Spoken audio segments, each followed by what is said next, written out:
I am Zuri, 35 years old, and my family literally left my newborn son and me to freeze to death.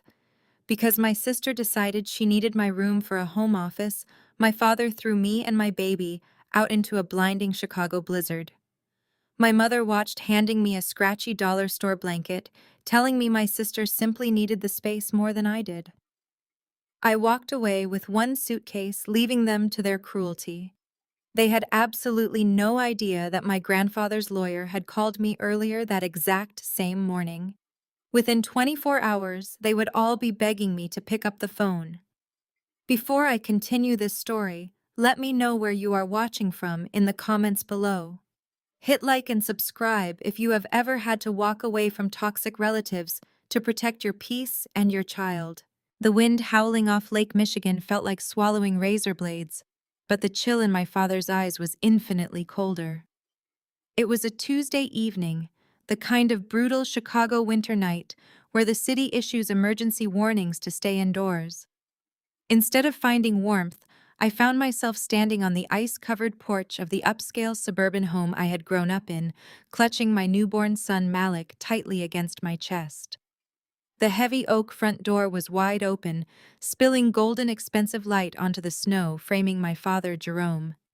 He stood blocking the entryway, his broad shoulders squared, an expression of absolute disgust twisting his features. He did not look at me like a daughter who had just given birth 3 weeks ago. He looked at me like a pest he was finally exterminating.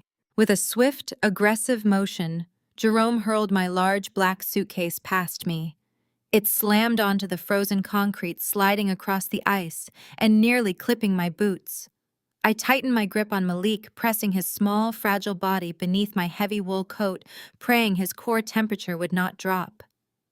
I stared at my father, the man who had demanded perfection from me my entire life, yet celebrated every mediocre thing my younger sister ever did. "Pack your bags, Zuri," he spat, his voice cutting through the howling wind. "Failures do not belong here." I looked past his imposing figure into the grand foyer.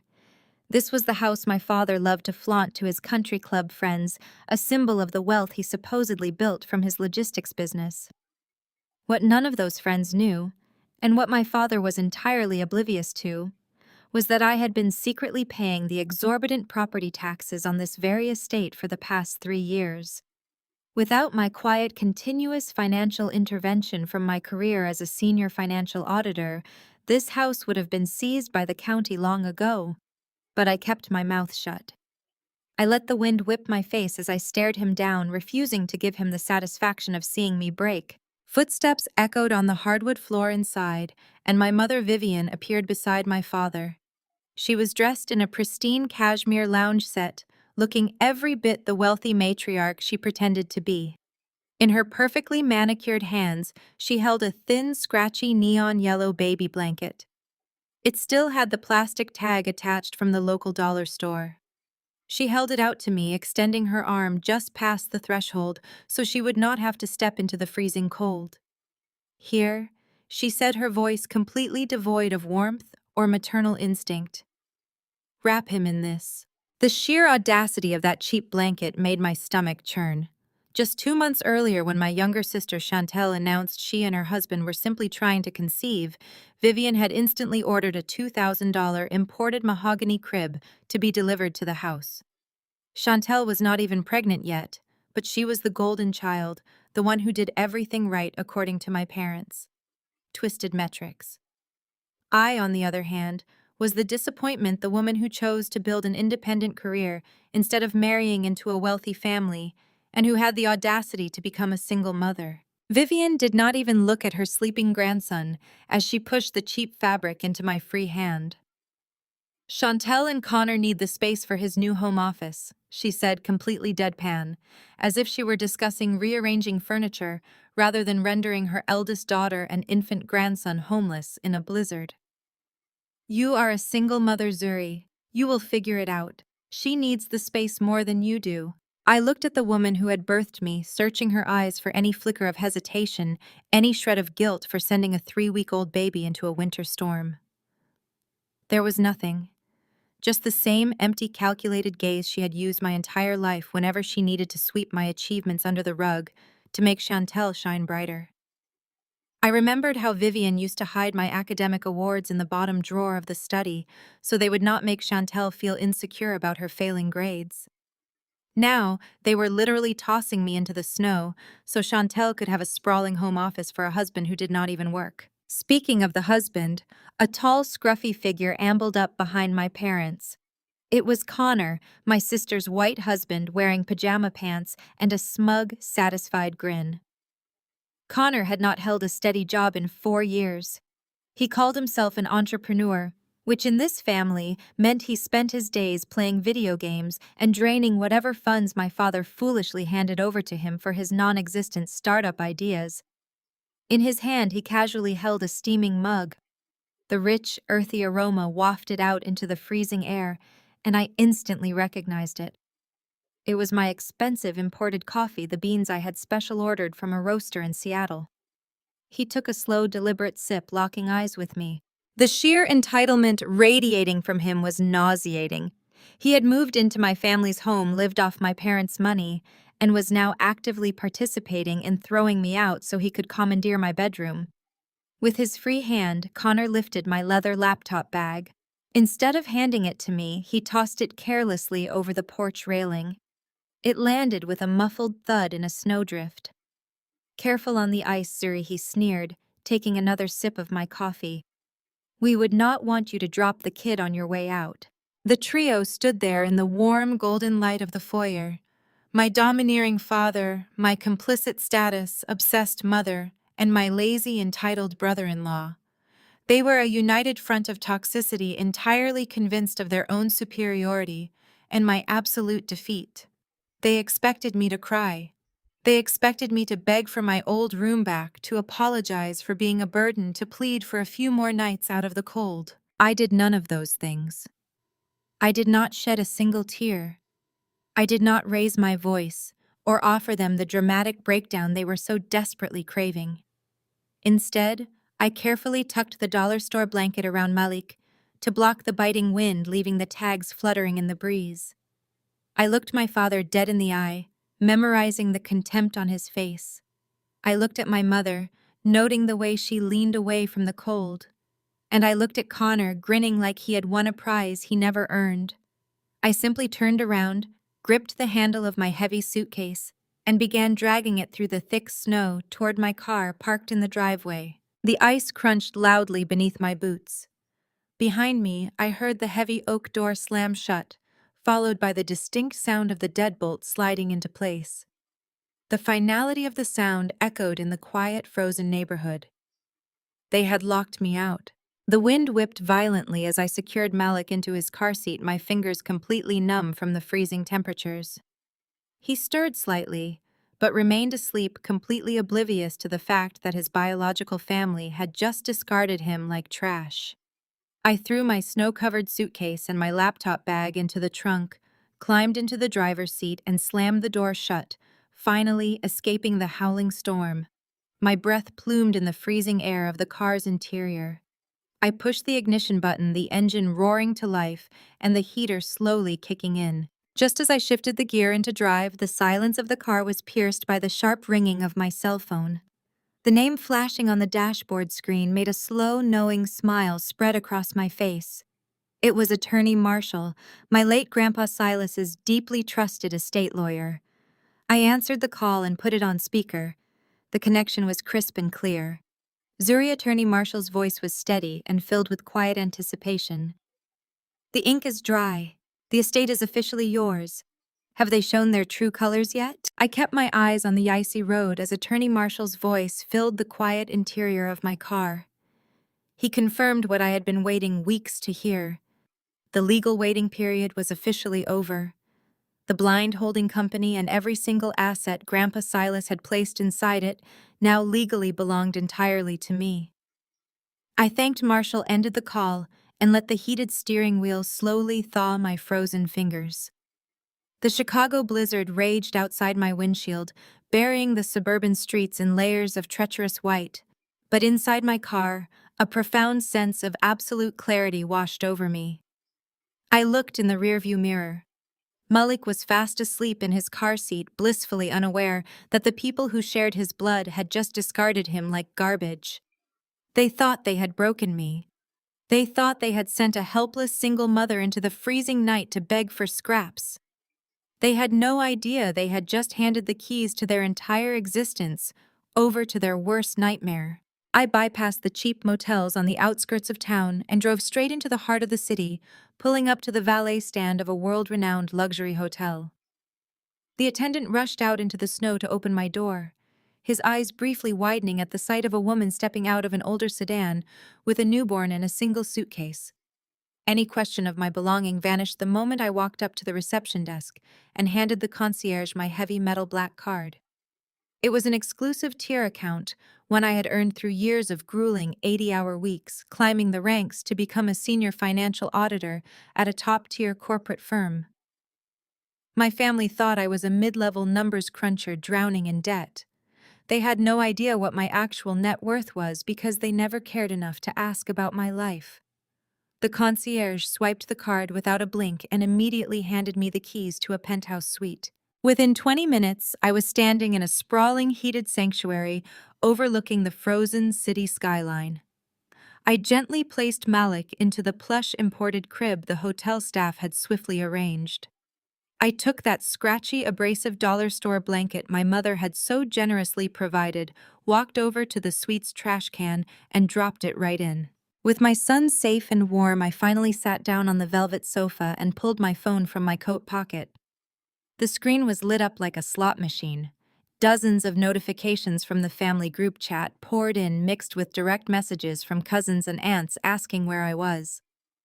I bypassed the texts and opened Instagram. Right at the top of my feed was a brand new post from Chantel. It was a perfectly filtered photo of her and Connor clinking crystal champagne flutes. They were sitting on my bed in the room I had meticulously decorated and paid for. The caption made my blood boil. It read, "So blessed to finally have our own space. Sad that some toxic family members had to be removed for our peace, but dead weight only pulls you down. Here is to new beginnings." Dead weight. The audacity of the phrase struck a raw nerve, instantly pulling me back to my college graduation day. I had just walked the stage, graduating top of my class with a degree in finance. We were at a nice restaurant downtown, a dinner I had paid for myself. Just as I raised my glass to propose a toast to my own hard work, Chantel stood up, tapped her spoon against her glass, and announced her engagement to Connor. She flashed a modest ring, and the entire table erupted. Vivian burst into joyful tears, rushing to embrace her golden child. Jerome immediately called for the most expensive champagne on the menu. Within 20 minutes, my parents announced they were moving the celebration to a high-end lounge across town to properly toast the newly engaged couple. They walked out of my graduation dinner before the main course even arrived, leaving me sitting alone at a table for 8, holding the bill. Chantel had stolen my spotlight then, and now she was trying to steal my home. I closed the social media app and opened my text messages. There was a long, aggressive paragraph from Jerome. He wasted no time with pleasantries or asking if his infant grandson had survived the drive through the blizzard. The text was entirely transactional and dripping with entitlement. Zuri, I expect you to transfer the $5,000 monthly maintenance fee by tomorrow morning as usual. Just because you threw a tantrum and decided to leave does not mean your financial obligations to this family disappear. If you miss the payment, I will contact my lawyer and file an elder abuse claim against you for financial abandonment. Do not test me. I read the words twice, letting the sheer unadulterated delusion wash over me. The $5,000 he was referring to was not a maintenance fee. It was the mortgage, the property taxes, and the utility bills for the house he claimed to own. For 3 years, I had been keeping them afloat because Jerome had systematically run the family logistics business into the ground to fund Connor's endless string of failed startup ideas. Jerome truly believed I was a desperate broke woman who would cave to his intimidation tactics out of fear and familial duty. He thought he held all the power because I had always played the role of the quiet, dependable daughter. I did not type out a furious reply. I did not try to reason with him or explain how absurd his threats were. I simply selected the thumbs up emoji and hit send. I set my phone face down on the glass coffee table, stood up, and retrieved my secure work laptop from my bag. I settled back onto the sofa and opened the screen. I bypassed my firm's firewall and logged directly into Grandpa Silas's private holding company portal. The highly secure interface loaded, displaying the vast web of assets, properties, and accounts that now sat squarely under my legal name. I navigated directly to the family business banking section. I pulled up the joint credit accounts, the corporate expense cards, and the personal lines of credit that Jerome, Vivian, and Connor use daily to fund their lavish, entitled lifestyles. My finger hovered over the trackpad. For a brief second, I thought about the freezing wind whipping across my face and my father physically blocking the door on his own flesh and blood. I pressed the trackpad down, initiating a hard freeze on every single account associated with the family. The system confirmed the action with a small green checkmark, locking away every cent they had access to. I closed the laptop, a quiet sense of satisfaction settling deep in my chest. Let us see exactly how they plan to fund Chantel's fairy tale now. 48 hours. That is exactly how long it took for the illusion of my family's wealth to shatter into a million jagged pieces. Sitting in the plush velvet armchair of my downtown penthouse, I watched the morning sunlight reflect off the floor-to-ceiling windows. Malik was resting against my chest, his soft, rhythmic breathing, a stark contrast to the absolute chaos erupting on my phone screen. The digital portal for Grandpa Silas Holding Company lay open on my laptop. A steady stream of red notifications cascaded down the right side of the screen. Transaction declined. Transaction declined. Transaction declined. The first call came from my mother. Vivian's face flashed on my phone, followed instantly by a barrage of frantic text messages. I let it ring. She called again. I sent it straight to voicemail. Less than a minute later, my voicemail transcribed her panicked voice. Zuri, answer your phone right now. I am at La Petite Maison, and my platinum card just declined. The cashier is staring at me. I have $3,000 worth of imported silk onesies and an organic bassinet mattress sitting at the register. Did you do something to the primary accounts? Call the bank and fix this immediately. I am completely humiliated. I took a slow sip of my coffee, savoring the rich, dark roast. Vivian was stranded at an exclusive baby boutique, stripped of the unearned financial armor she wore like a second skin. She was experiencing exactly 1 ounce of the public humiliation she had subjected me to my entire life. I closed her transcript and watched another red notification pop up on the laptop. A declined charge for an upscale catering service. Chantel was clearly trying to book the food for her lavish housewarming party using the very funds she claimed I had no right to. Then came Jerome. My father did not bother with texts. He left a voicemail so loud and furious that the audio clipped. Zuri, you hacked our accounts. I know you did this. When I get my hands on you, I am going to make you wish you never pulled a stunt like this. You have no right to touch my money. Unfreeze these cards right now, or I am calling the police and having you locked up for corporate espionage and elder abuse. You are a bitter, jealous failure. My money. The sheer delusion of that phrase made me laugh out loud, a sharp sound that echoed in the quiet suite. For 10 years, I had been the invisible backbone of the family logistics business. While Jerome played the role of the self-made titan at the country club, I was the one sitting in the cramped back office until 2 a.m, quietly auditing the books, untangling his sloppy tax filings, and patching up the massive financial hemorrhages he caused. Grandpa Silas knew it. He saw how Jerome systematically bled the company dry. My father treated the logistics firm like a personal piggy bank, funneling hundreds of thousands of dollars into Connor's endless, ridiculous startup ideas. There was the luxury pet water brand that never launched, the app for elite sneaker collectors that crashed on day one. Connor would pitch these half-baked schemes with a confident smile, and Jerome would sign the checks, eager to support the white son-in-law he always wanted, while ignoring the brilliant daughter actually keeping him out of bankruptcy. Grandpa Silas saw every stolen dollar. He saw my late nights, He saw their casual cruelty, and he acted accordingly. Another red notification flashed on my screen, and this one made my heart race with pure, unadulterated satisfaction. Attempted transaction. $92,000. Tesla Motors Buckhead branch. Declined. Insufficient authorization. My phone buzzed immediately. It was Connor. He did not call. He sent a frantic, aggressive text message, completely abandoning the smug, superior tone he had used when he tossed my laptop into the snowstorm. Zuri, what the hell is going on? I am sitting at the dealership. I just tried to run the down payment for the Model X through the family business account, and the finance manager just came out and told me the account is frozen. In front of the entire showroom.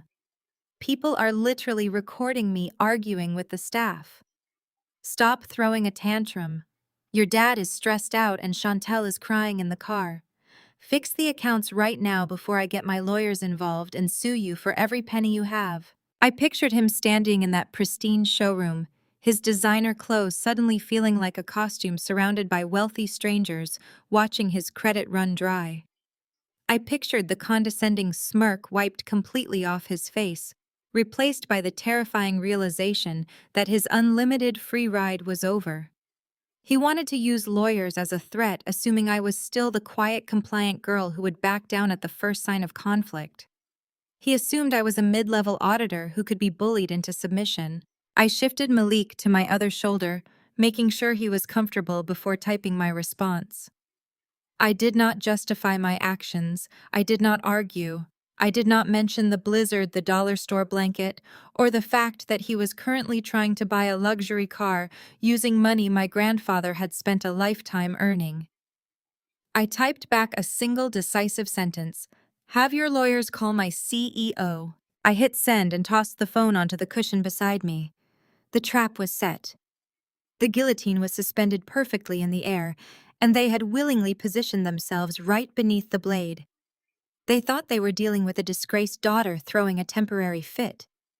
They had no idea they were engaging in a war with the legal owner of their entire existence. The foundation of their arrogance was built on stolen ground, and I had just pulled the deed out from under their feet. Let the countdown begin. I handed my son over to Mrs. Higgins, a top-tier professional from the most exclusive luxury nanny agency in Chicago. I watched as she gently rocked Malik in the climate-controlled environment of the penthouse nursery. Knowing he was secure, fed, and surrounded by absolute comfort gave me a profound sense of peace. It was a sharp, stinging contrast to the image my mother and father had tried to force upon us. They wanted me shivering in a homeless shelter, begging for their help, totally broken by the freezing blizzard they had cast us into. Instead, I buttoned my tailored wool coat, grabbed my leather briefcase, and stepped into the private elevator. The drive to the financial district was quiet, the city still digging itself out from the massive snowstorm. I navigated my sleek, unmarked company vehicle through the slushy streets, my mind focused entirely on the meeting ahead. For the past month, my father Jerome had been strutting around our suburban neighborhood, acting like a newly crowned king. Because Grandpa Silas had unexpectedly passed away, and because the official reading of the will had been intentionally delayed by layers of complex legal stipulations, Jerome simply assumed he was the sole heir. In his arrogant, patriarchal mind, the family wealth naturally defaulted to the only son. He had already started making reckless decisions, treating the logistics company like his personal piggy bank, completely unaware that his perceived kingdom was built on sand. Attorney Marshall's office was located on the 45th floor of a towering glass high-rise, a space that exuded quiet old money power. When the receptionist ushered me into his expansive corner office, Marshall was already standing by his mahogany desk. He was a sharp, meticulous man in his late 60s, someone who had served as my grandfather's most trusted confidant for decades. He did not offer empty platitudes or hollow sympathies.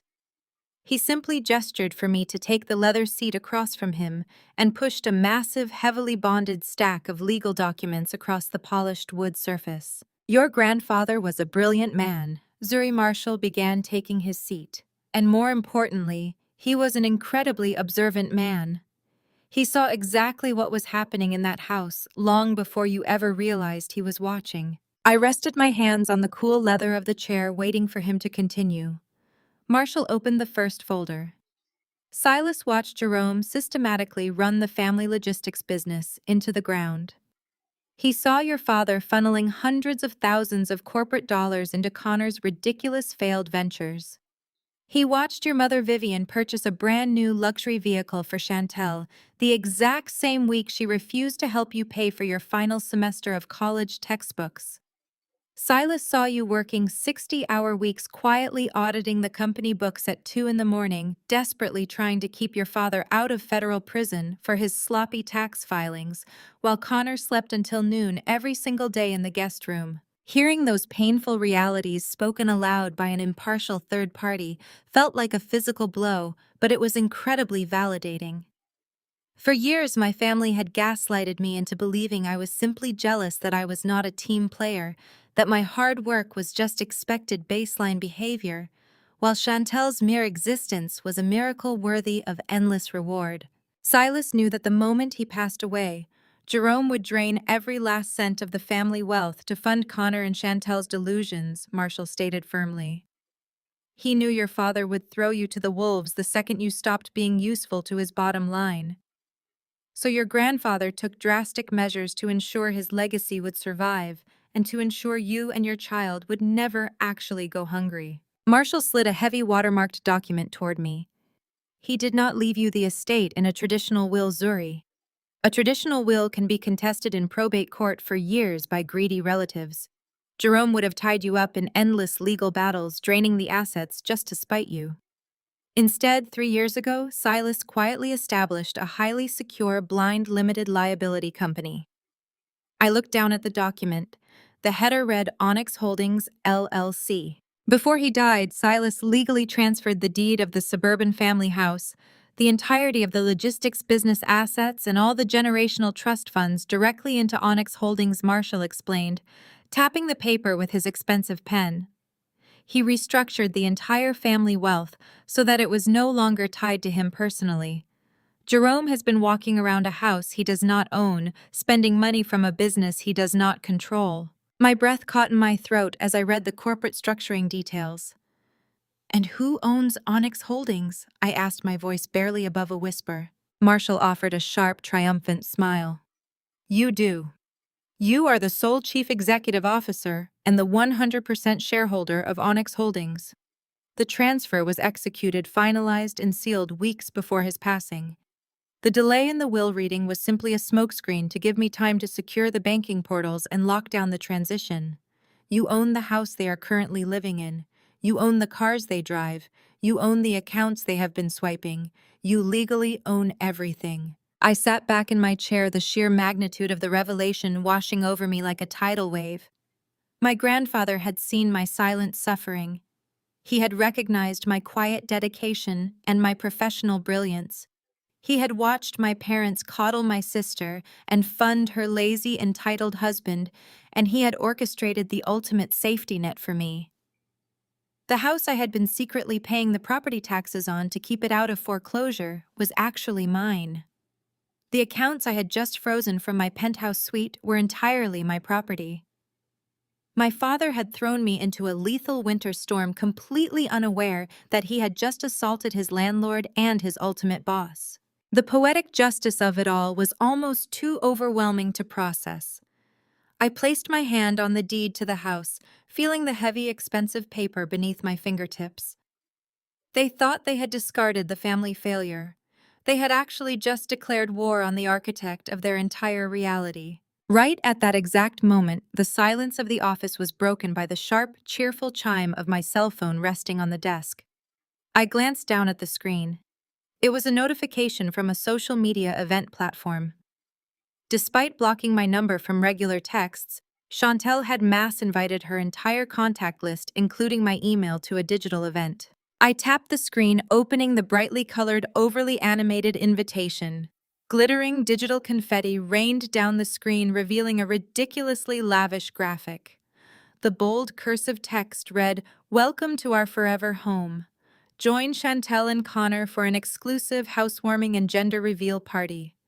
celebrate our new beginnings as we establish our family legacy in our newly renovated estate. I stared at the address listed at the bottom of the invitation. It was the exact same suburban house I had been thrown out of just 48 hours ago.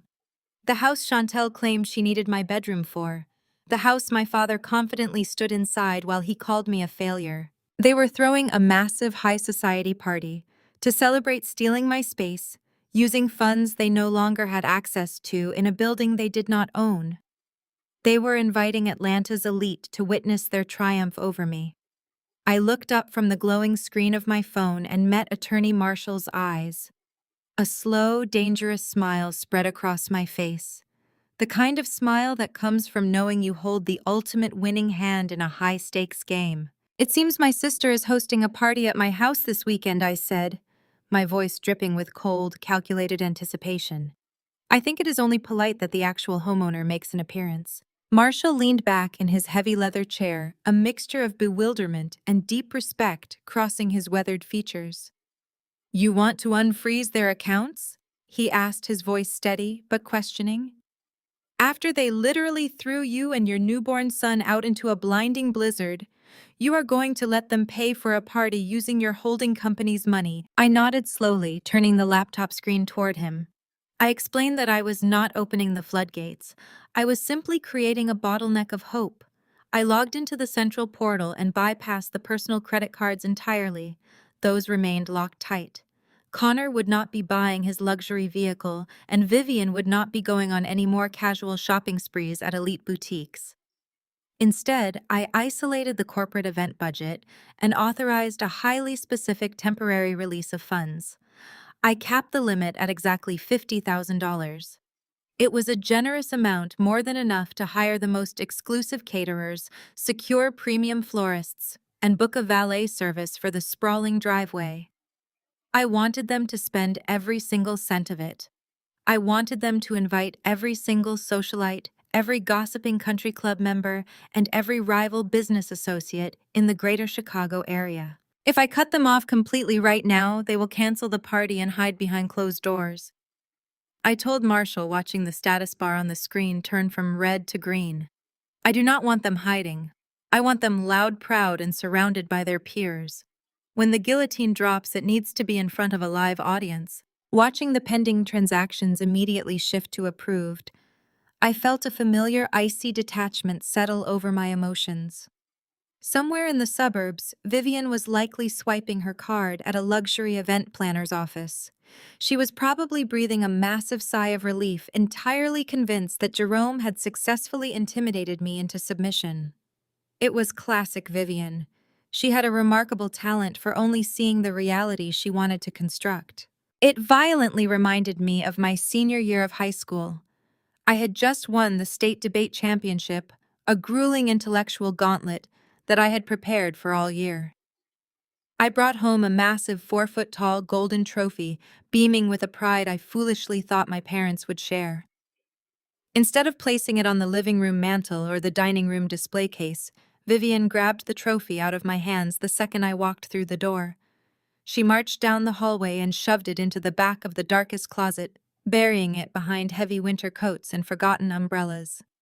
When I asked her why she did not even look at me, she simply stated that it was insensitive of me to flaunt my achievements when Chantel had just failed her sophomore biology midterm for the second time. Vivian had spent my entire existence shielding Chantel from the natural consequences of her own mediocrity. Now that same toxic dynamic was playing out on a grand scale. They were using my grandfather's hard-earned money to celebrate throwing my child and me into a freezing storm. They were building Chantel a throne using the very bricks of my suffering and labor. I decided it was time to tear their entire paper castle down, and I was going to do it while everyone they wanted to impress was watching. I spent the next 48 hours executing a flawless, unyielding operational takeover. I did not leave the penthouse. I ordered room service, kept Malik close to me, and turned the dining table into a war room. First, I coordinated with Marshall to hire an elite private security firm. These were not standard event bouncers or mall security guards. They were a team of highly trained former tactical operatives who specialized in high-net-worth asset protection and hostile corporate extractions. I forwarded the commanding officer the legal deed to the estate, the detailed blueprints of the house, and high-resolution photographs of Jerome, Vivian, Chantel, and Connor. I made it explicitly clear who belonged on the property and who was about to become a trespasser. Next, I retained the city's most ruthless, efficient eviction processor. He was a man famous in the financial district for executing immediate, unyielding removals for corporate clients dealing with hostile squatters. I paid him triple his premium weekend rate to be fully dressed and on standby for Saturday afternoon. Every legal document, every writ of possession, and every notice of immediate vacation was signed, notarized, and neatly filed in my leather briefcase. The final, and perhaps most vital piece of the preparation, was shedding the pathetic disguise I had worn for the last decade.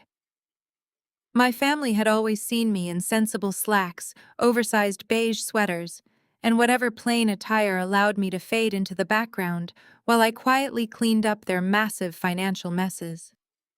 They viewed me as the drab, struggling single mother who was lucky they even allowed her to breathe their air. That version of Zuri was officially dead. I called a high-end private stylist directly to the penthouse. We spent hours curating an ensemble that communicated absolute, undeniable, and terrifying power. I selected a custom-tailored stark white designer suit. The fabric was immaculate, the cut was razor-sharp, and it was the kind of garment that completely commanded a room the second you stepped over the threshold. It was entirely impractical for a supposedly destitute woman, which made it absolutely perfect. I paired the suit with subtle but blinding diamond stud earrings and a pair of fierce pointed-toe stilettos that cost more than Connor's last 3 failed business ventures combined. I stood in front of the floor-to-ceiling mirror in the suite's master bathroom. The exhausted, accommodating, invisible daughter was gone. The sole CEO and absolute dictator of Onyx Holdings stared back at me. Saturday morning broke with brilliant, blinding sunshine reflecting off the massive snowdrifts that still blanketed the city. I sat at the glass dining table sipping a fresh double espresso, my phone resting face up beside my cup. Right on cue, the notifications started pouring in. Chantel was broadcasting live on social media. I tapped the screen and watched her twirl in the grand marble foyer of my house. She was wearing a ridiculous custom-made maternity gown, despite the fact that she and Connor were merely trying to conceive, and she was not even pregnant yet. She held a glass of sparkling apple cider, her face heavily contoured and beaming with unearned triumph. The camera panned around the room to reveal the extent of the $50,000 I had allowed them to spend. There was an imported life-size swan ice sculpture, dripping crystal-clear water into a silver basin. Behind it sat a massive overflowing caviar bar, flanked by towering arrangements of imported white roses and orchids. Waiters in crisp tuxedos circulated with trays of expensive hors d'oeuvres. In the background, Connor was leaning against the sweeping staircase wearing a velvet smoking jacket and looking impossibly smug. "Welcome to our forever home, everyone," Chantel cooed into the camera, blowing a kiss to her thousands of followers. "We are just so incredibly blessed to finally step into our generational wealth. Grandpa Silas would have wanted us to have this beautiful space to raise our future children. Good vibes only today." I pressed the power button, shutting off the screen and cutting off her obnoxious voice. Generational wealth. She was about to learn a brutal, unforgettable lesson about who actually controlled that wealth. I stood up and walked calmly into the nursery. I gently lifted Malik, wrapping him snugly into a midnight blue bespoke cashmere carrier that rested perfectly against the lapels of my white suit. He cooed softly, nuzzling his warm cheek against my chest. I grabbed my heavy leather briefcase, securing the deed, the eviction notices, and the updated financial statements inside. I walked out of the penthouse and stepped into the private elevator. Down in the grand lobby, the valet rushed forward to hold the heavy glass doors open for me.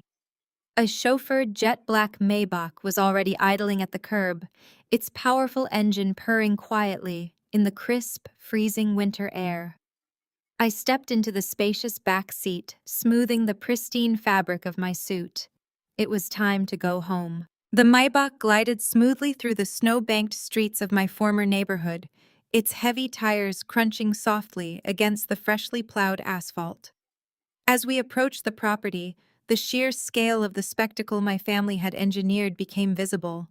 The long, circular driveway was packed end to end with European luxury vehicles. Porsches, Range Rovers, and Bentleys gleamed under the winter sun, reflecting the unearned arrogance of the people currently celebrating inside. A team of valets in thick matching winter coats scurried like ants rushing to open doors for the city's most supposedly elite socialites. As my driver steered the Maybach toward the grand entrance, the head valet stepped forward, raising a gloved hand and pointing his glowing wand toward the overflow parking lot down the street. He assumed we were just another set of guests arriving late to the spectacle. He was violently incorrect. Before the valet could even tap on the hood, the front passenger door swung open. My lead security officer, a towering, broad-shouldered man named Vance, whose tailored black overcoat barely concealed his tactical frame, stepped out onto the icy concrete. He did not raise his voice or make a scene. He simply walked directly up to the head valet, invading his personal space with a chilling, professional calm, and looked down at him. Vance murmured a single undeniable directive. The valet's eyes darted from Vance's impassive face to the three other elite security personnel simultaneously stepping out of the trailing black SUV. Without a word, the valet lowered his wand, grabbed the traffic cones blocking the front portico, and frantically dragged them out of the way. The path to the front doors of my estate was instantly cleared. My driver pulled the Maybach up to the marble steps of the portico. Vance opened my door, extending a hand to assist me. The biting winter air hit my face, but I did not shiver. I stepped out of the vehicle, the sharp heels of my designer stilettos clicking firmly against the frozen pavement. I adjusted the lapels of my pristine white suit and looked down at Malik. He was sound asleep in his bespoke cashmere carrier, entirely undisturbed by the cold or the commotion. I flanked myself with Vance and the three other operatives. We marched up the grand front steps as a unified, intimidating front. The heavy oak doors, the exact same doors my father had locked behind me 48 hours ago, stood wide open to welcome the partygoers. I walked right through them. The interior of the house was a sensory overload of desperate extravagance. The intense heat of the grand foyer carried the heavy scent of imported truffles, roasted meats, and blooming orchids. The string quartet positioned on the landing of the sweeping mahogany staircase was playing a lively classical rendition of a modern pop song. Hundreds of guests filled the sprawling, open-concept living and dining areas. I recognized aunts who had never bothered to call me on my birthday, cousins who routinely mocked my sensible wardrobe, and Jerome's wealthy country club associates who genuinely believed my father was a self-made logistics mastermind. They were all drinking my grandfather's champagne, celebrating my family's perceived triumph, completely oblivious to the financial guillotine hanging above their heads. I stood at the edge of the sunken living room, flanked by four imposing men in black, and simply observed the room. It did not take long for the atmosphere to shift. A few guests near the entryway noticed my arrival. Conversations faltered. Heads began to turn. The whisper started as a low murmur and quickly rippled through the crowd like a wave. I was no longer the invisible, exhausted daughter they were accustomed to ignoring. I was a commanding, undeniable force, wrapped in tailored white designer fabric and surrounded by professional muscle. Across the room, standing beside the ridiculous life-sized ice swan, was my mother. Vivian was wearing a heavy, beaded gown that screamed desperation, holding court with a group of local socialites. She was smiling, likely boasting about Chantel's fabricated generational wealth. As the murmurs in the room grew louder, Vivian turned her head, annoyed by the interruption to her audience. Her eyes scanned the crowd and locked directly onto mine. The smug, superior smile vanished from her face, instantly replaced by a mask of absolute paralyzing horror. Her perfectly manicured fingers went slack. The crystal champagne flute slipped from her grasp. It hit the imported marble floor with a sharp, violent crack, shattering into hundreds of glittering pieces. The sound cut through the ambient noise of the party like a gunshot. The string quartet faltered, a single violin letting out a harsh, discordant screech before the musicians abruptly stopped playing altogether. A heavy, suffocating silence fell over the massive living room. The sea of guests slowly parted as Jerome pushed his way to the front. He had been standing near the caviar bar, undoubtedly regaling his business partners with tales of his non-existent financial prowess. When he saw me standing there looking like a billionaire CEO rather than a defeated single mother, the veins in his neck visibly bulged. His face turned a deep, dangerous shade of purple. He did not see the legal owner of the house. He only saw the daughter who had defied his authority and embarrassed his wife in front of high society. Jerome marched across the marble floor, his heavy footsteps echoing in the dead silent room. I could see Chantel and Connor rushing up right behind him. Chantel looked utterly indignant that her perfect party had been interrupted while Connor looked visibly pale, his eyes darting nervously toward my security detail as he undoubtedly remembered his humiliating rejection at the Tesla dealership. Jerome stormed right up to me, his chest puffed out, attempting to use his physical size to intimidate me the way he had done my entire life.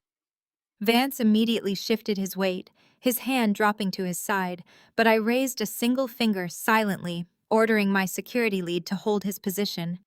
I wanted Jerome to dig his grave as deep as possible. Jerome leaned in close, his face inches from mine, his breath smelling heavily of aged scotch. He spoke in a harsh, venomous whisper, desperately trying to keep the surrounding guests from hearing the complete loss of his control. I told you, failures don't belong here. Get out before I call the cops and have you arrested for trespassing. I did not step back. I did not blink. I did not offer him a single ounce of the fear or compliance he was so desperately craving. I stared directly into the eyes of the man who had ordered me out into a blinding blizzard with a newborn, and I felt nothing but absolute freezing calm. Without breaking eye contact with my father, I raised my right hand and gave a subtle flick of my wrist. Vance stepped forward, immediately bridging the gap between us. He produced a sleek black leather folder from his overcoat and placed it firmly into my waiting palm. I gripped the heavy leather, a slow, predatory smile spreading across my face. I took a deep breath, raised my chin, and projected my voice so clearly that it bounced off the vaulted ceilings and reached every single ear in the sprawling estate. Oh, please do call them Jerome. It'll save my security team the hassle of throwing you out. The sharp echo of my voice hung in the frozen air of the living room. For a split second, Jerome's face twitched. He was desperately trying to process how the daughter he had literally discarded into a blizzard was now standing before him, flanked by highly trained tactical mercenaries, casually daring him to call the authorities. The immense power dynamic he had relied on his entire life was actively crumbling beneath his expensive leather shoes. The silence in the grand room was absolute. The wealthy socialites, the country club board members, and the elite business partners had all stopped breathing. They were watching the patriarch of the Wilson family get completely dressed down in his own home. The tension was broken by a forced, breathy laugh. Connor pushed himself off the mahogany staircase banister. He adjusted the lapels of his ridiculous velvet smoking jacket, puffing out his chest as he strutted forward. He was playing to the audience, performing for the wealthy crowd he was so desperate to impress. He needed to prove he was the alpha of this estate, especially since the Tesla dealership had just publicly humiliated him the day before. Zuri, come on. Connor sneered, his voice dripping with that familiar lazy condescension. He looked at me, then glanced back at his affluent friends with a dismissive eye roll. You are embarrassing yourself. We all know you are completely broke. You lost your mind the other night and ran off. Just take your kid and leave before we have to make a scene in front of our guests. I did not flinch. I did not raise my voice. I did not offer him the emotional breakdown he was so desperately trying to provoke. I simply turned my head, locking my gaze onto his. The arrogant smirk on his face faltered slightly under the weight of my absolute terrifying calm. I took one slow, deliberate step forward in my designer stilettos. The sharp click against the marble floor sounded like a countdown. Actually, Connor, I began, my tone dangerously smooth. I pointed a perfectly manicured finger down at the floor beneath his expensive loafers. You are standing on my imported rug. You are breathing the air in my living room, and you are currently trespassing under my roof. Gasps rippled through the gathered crowd. The society wives exchanged wide-eyed glances, their hands flying to their mouths. The business associates who had spent the last hour praising Jerome's financial acumen suddenly looked incredibly uncomfortable, instinctively taking a step back from my father. Connor's mouth opened, but no sound came out. The smug superiority vanished, replaced by a sudden sinking confusion. He looked back at Chantel, who was standing frozen by the ice sculpture, her hands clutching her designer maternity gown. She had spent the entire morning boasting about her generational wealth on social media, and now the true source of that wealth was standing in front of her entirely unbothered. I lifted the sleek black folder Vance had handed me. I walked directly past Connor, intentionally brushing the pristine white shoulder of my tailored suit against his velvet jacket. I approached the extravagant catered hors d'oeuvres table. Chantel's ridiculous swan ice sculpture was still dripping crystal-clear water into its silver basin. With a swift, forceful motion, I slammed the heavy leather folder down onto the table. The violent thud rattled the expensive crystal platters, sending a few imported caviar blinis tumbling onto the white linen tablecloth. I did not care. It was my table. It was my caviar. I opened the folder, pulling out the crisp, watermarked legal documents and fanned them out across the table for the entire front row of guests to see. For the last decade, I announced, making sure my voice carried to the very back of the sprawling room, I have been the one quietly auditing the family logistics firm. I am the one who cleaned up the catastrophic tax filings at 2 in the morning. And Grandpa Silas knew exactly who was keeping this family out of federal prison. He watched you systematically bleed his life's work dry to fund Connor's pathetic lazy lifestyle while I worked 60-hour weeks. I looked directly at my mother. Vivian was pressing herself against the wall, her face ashen, looking as though she might faint. Grandpa Silas saw it all, Vivian, I continued, my voice echoing off the vaulted ceilings. He saw you hide my academic awards so they would not make Chantel feel bad about failing her classes. He saw you hand me a scratchy dollar store blanket for my newborn son while you bought luxury cars for a daughter who refused to work. He knew exactly what you would do to me the second he died. I placed my hand flat against the thickest document on the table, the official property deed. Before he passed away, Silas did not leave this estate to his son. He knew Jerome would squander it all. So he quietly transferred the deed to this house, every single business asset, and the generational trust funds into a blind limited liability company to protect them from absolute incompetence. He transferred everything to Onyx Holdings. I turned back to look at my father. Jerome was paralyzed. His broad shoulders had slumped and his hands were curled into tight, shaking fists at his sides. And as of 48 hours ago, the legal waiting period ended. I declared, delivering the final lethal blow. I am the sole chief executive officer and the 100% shareholder of Onyx Holdings. I authorized the temporary release of funds for this party just so you could gather all of your friends here to witness your eviction. The living room erupted into a frenzy of shocked whispers. Guests were actively pulling out their phones, texting the gossip to people who were not even in the room. The grand illusion of the Wilson family wealth was completely, irreparably shattered. Jerome lunged forward. He shoved Connor roughly out of the way, his heavy boots stomping across the marble floor. His hands were trembling violently as he snatched the folder off the catering table. He ripped the documents out of the protective sleeves, his eyes darting frantically across the heavy legal jargon, the official state seals, and the indisputable transfer of property. I watched him read the corporate structuring details. I watched him process the fact that the company he had been boasting about owning for the last month belonged entirely to the daughter he despised. I watched him realize that the money he had been spending to maintain his country club facade was technically embezzled from my corporation. Then he reached the final page. I saw the exact moment his reality fractured into dust. His eyes locked onto the bottom of the document. It was Silas's unmistakable, sprawling signature, fully notarized and permanently sealing Jerome's fate. There was no loophole. There was no probate court battle to be fought. It was a flawless, airtight execution of asset transfer. The remaining color drained completely from his face, leaving him looking like a ghost in a tailored suit. The heavy legal papers shook violently in his grip. He looked up at me, his eyes wide with a mixture of profound terror and absolute unchecked rage. "This is a forgery!" Jerome screamed, his voice cracking hysterically, completely losing his composure in front of the horrified guests. The word forgery ripped from my father's throat, echoing off the imported crystal chandeliers and bouncing against the high vaulted ceilings of the grand living room.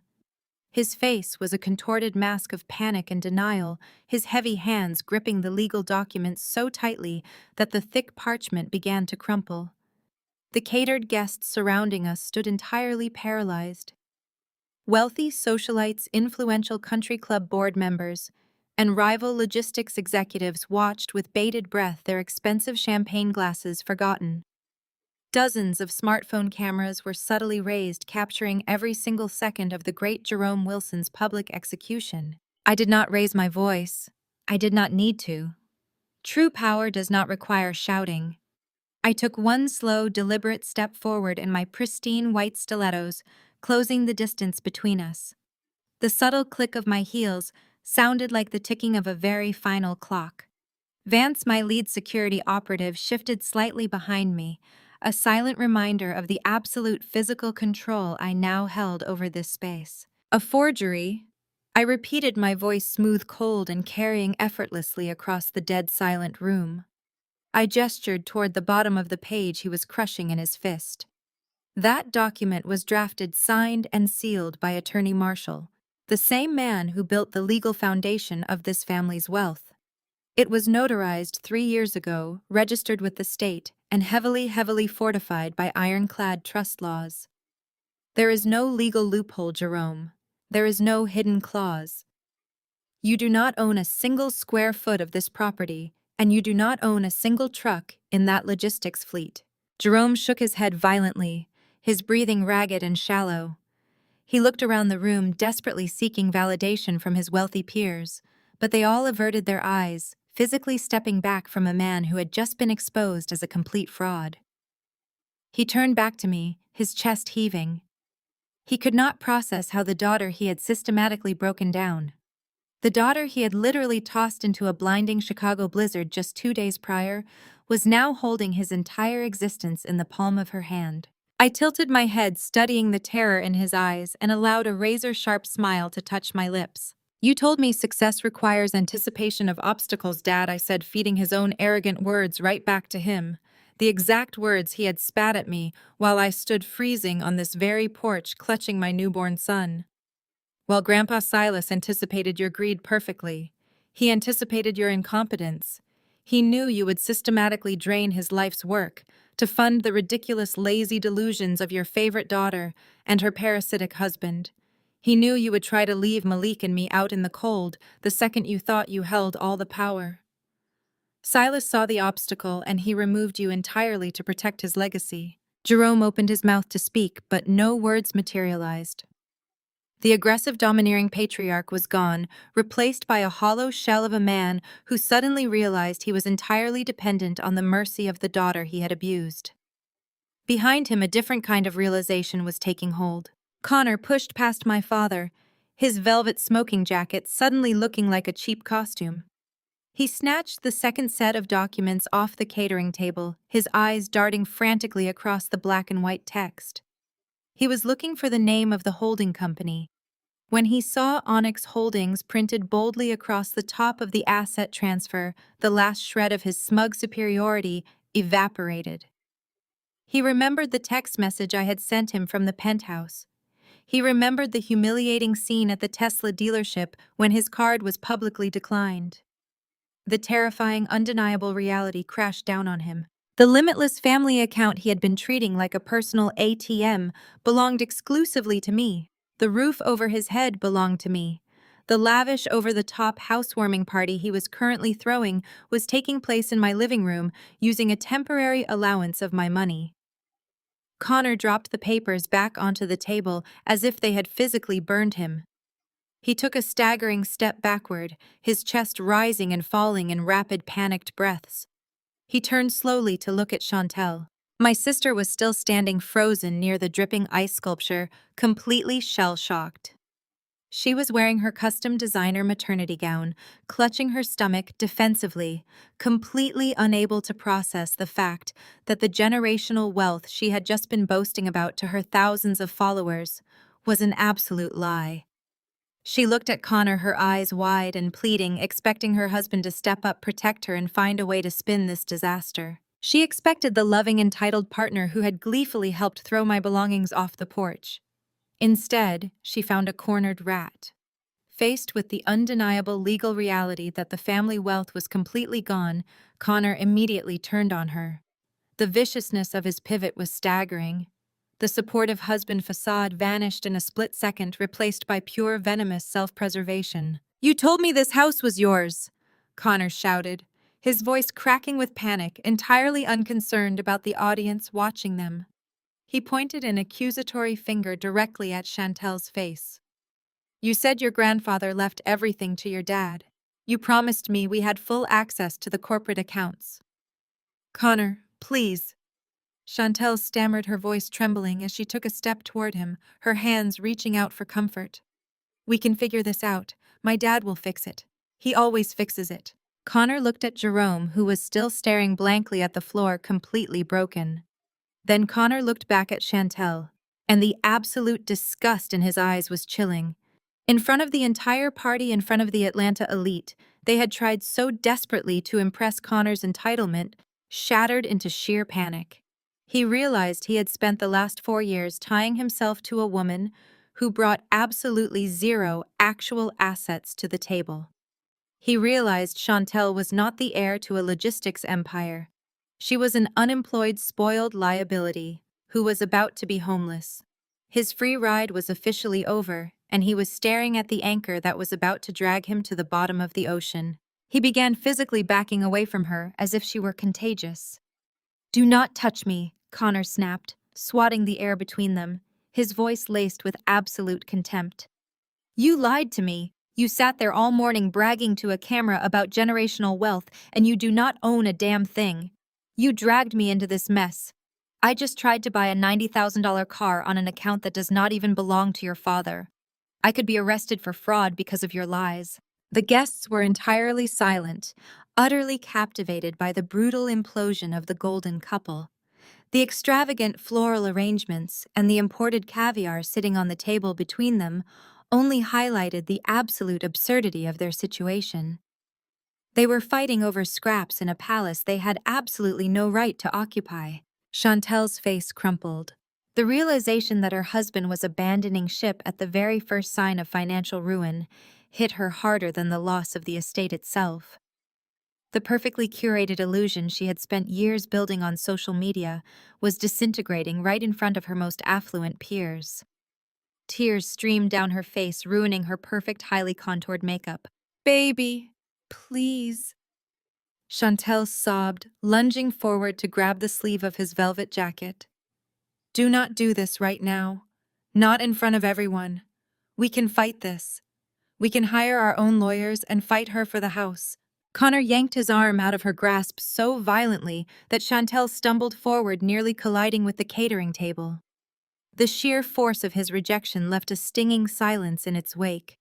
He looked down at his crying wife with a cold, hollow sneer that stripped away every ounce of their supposed romance. "Fight it with what money?" Chantel Connor spat out, his voice sharp and utterly devoid of affection. "You're broke." The finality of his words echoed through the grand foyer. Chantel let out a sharp, devastated sob, covering her face with her hands as she shrank back against the wall, utterly alone. Connor did not look at her again. He turned on his heel, shoving his way blindly through the crowd of whispering guests, desperate to escape the sinking ship he had helped steer into the rocks. Before anyone could fully process Connor's brutal exit, a sudden movement caught the corner of my eye. Vivian, who had been pressing herself against the wall in silent terror this entire time, finally moved. The pristine, status-obsessed matriarch, who had handed me a cheap dollar store blanket and told me I would simply have to figure it out in a winter storm, stepped forward. Her heavy beaded gown swished against the marble. She looked from the retreating back of her son-in-law to her devastated golden child, to her completely broken husband, and finally up to me. The woman who had built her entire identity on superiority and control suddenly collapsed. Vivian dropped heavily to her knees on the cold marble floor right in front of me, her designer gown pooling around her. She looked up, tears streaming down her face, entirely abandoning her pride in a frantic, desperate bid for survival. "Zuri, please," Vivian begged, her voice trembling and pathetic, completely unbothered by the fact that the entire room was watching her grovel at the feet of the daughter she had cast out. "We're family. You can't do this." The Maybach glided smoothly through the snowbanked streets of my former neighborhood, its heavy tires crunching softly against the freshly plowed asphalt. As we approached the property, the sheer scale of the spectacle my family had engineered became visible. The long, circular driveway was packed end to end with European luxury vehicles. Porsches, Range Rovers, and Bentleys gleamed under the winter sun, reflecting the unearned arrogance of the people currently celebrating inside. A team of valets in thick, matching winter coats scurried like ants rushing to open doors for the city's most supposedly elite socialites.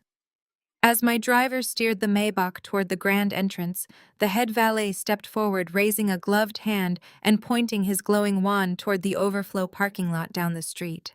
He assumed we were just another set of guests arriving late to the spectacle. He was violently incorrect. Before the valet could even tap on the hood, the front passenger door swung open. My lead security officer, a towering, broad-shouldered man named Vance, whose tailored black overcoat barely concealed his tactical frame, stepped out onto the icy concrete. He did not raise his voice or make a scene.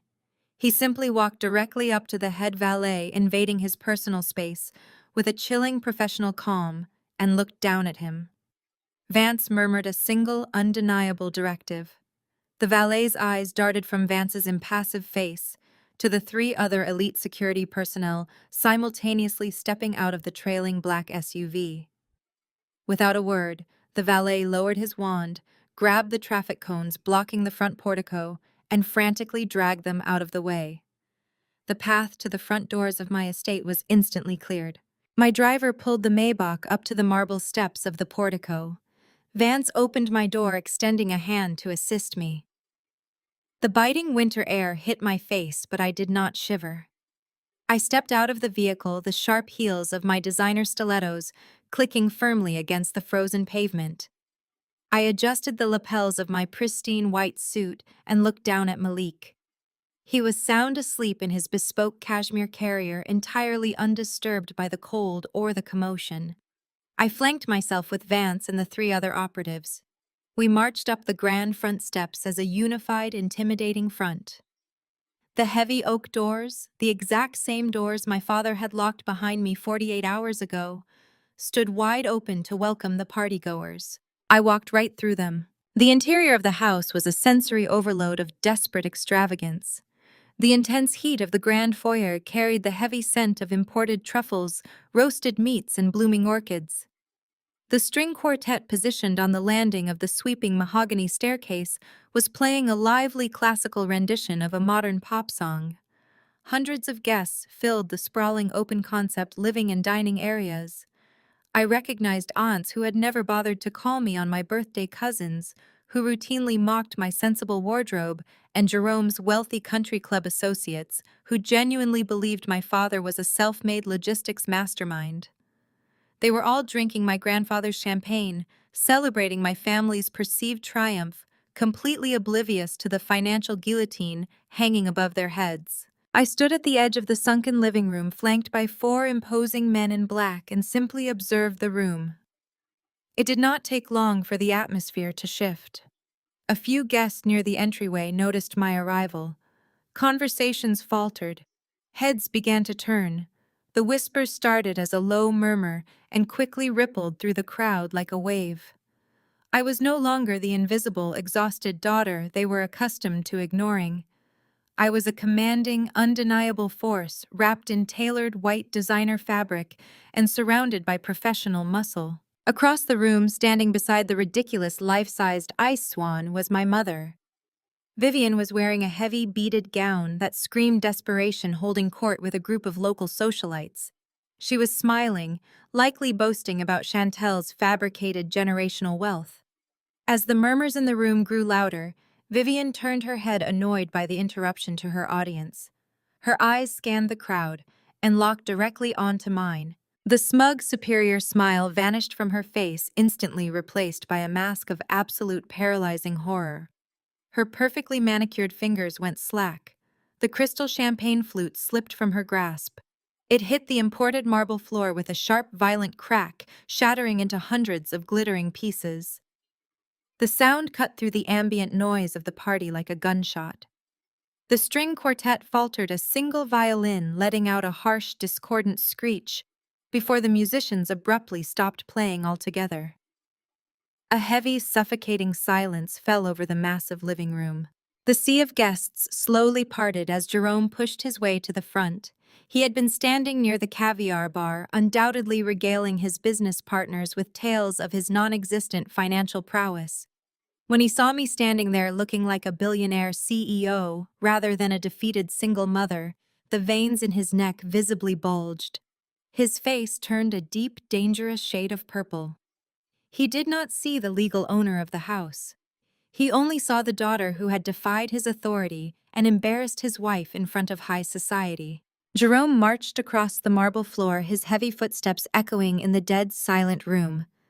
I could see Chantel and Connor rushing up right behind him. Chantel looked utterly indignant that her perfect party had been interrupted, while Connor looked visibly pale, his eyes darting nervously toward my security detail as he undoubtedly remembered his humiliating rejection at the Tesla dealership. Jerome stormed right up to me, his chest puffed out, attempting to use his physical size to intimidate me the way he had done my entire life. Vance immediately shifted his weight, his hand dropping to his side, but I raised a single finger silently, ordering my security lead to hold his position. I wanted Jerome to dig his grave as deep as possible. Jerome leaned in close, his face inches from mine, his breath smelling heavily of aged scotch. He spoke in a harsh, venomous whisper, desperately trying to keep the surrounding guests from hearing the complete loss of his control. I told you, failures don't belong here. Get out before I call the cops and have you arrested for trespassing. I did not step back. I did not blink. I did not offer him a single ounce of the fear or compliance he was so desperately craving. I stared directly into the eyes of the man who had ordered me out into a blinding blizzard with a newborn, and I felt nothing but absolute freezing calm. Without breaking eye contact with my father, I raised my right hand and gave a subtle flick of my wrist. Vance stepped forward immediately, bridging the gap between us. He produced a sleek black leather folder from his overcoat and placed it firmly into my waiting palm.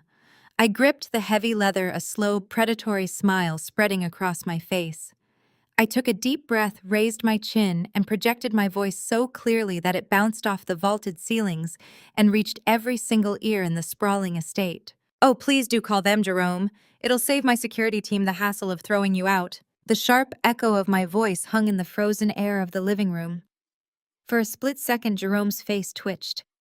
He was desperately trying to process how the daughter he had literally discarded into a blizzard was now standing before him, flanked by highly trained tactical mercenaries, casually daring him to call the authorities. The immense power dynamic he had relied on his entire life was actively crumbling beneath his expensive leather shoes. The silence in the grand room was absolute. The wealthy socialites, the country club board members, and the elite business partners had all stopped breathing. They were watching the patriarch of the Wilson family get completely dressed down in his own home. The tension was broken by a forced, breathy laugh. Connor pushed himself off the mahogany staircase banister. He adjusted the lapels of his ridiculous velvet smoking jacket, puffing out his chest as he strutted forward. He was playing to the audience, performing for the wealthy crowd he was so desperate to impress. He needed to prove he was the alpha of this estate, especially since the Tesla dealership had just publicly humiliated him the day before. Zuri, come on! Connor sneered, his voice dripping with that familiar lazy condescension. He looked at me, then glanced back at his affluent friends with a dismissive eye roll. You are embarrassing yourself. We all know you are completely broke. You lost your mind the other night and ran off. Just take your kid and leave before we have to make a scene in front of our guests. I did not flinch. I did not raise my voice. I did not offer him the emotional breakdown he was so desperately trying to provoke. I simply turned my head, locking my gaze onto his. The arrogant smirk on his face faltered slightly under the weight of my absolute terrifying calm. I took one slow, deliberate step forward in my designer stilettos. The sharp click against the marble floor sounded like a countdown. Actually, Connor, I began, my tone dangerously smooth. I pointed a perfectly manicured finger down at the floor beneath his expensive loafers. You are standing on my imported rug. You are breathing the air in my living room. And you are currently trespassing under my roof. Gasps rippled through the gathered crowd.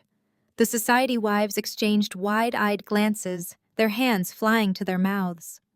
The business associates who had spent the last hour praising Jerome's financial acumen suddenly looked incredibly uncomfortable, instinctively taking a step back from my father. Connor's mouth opened, but no sound came out.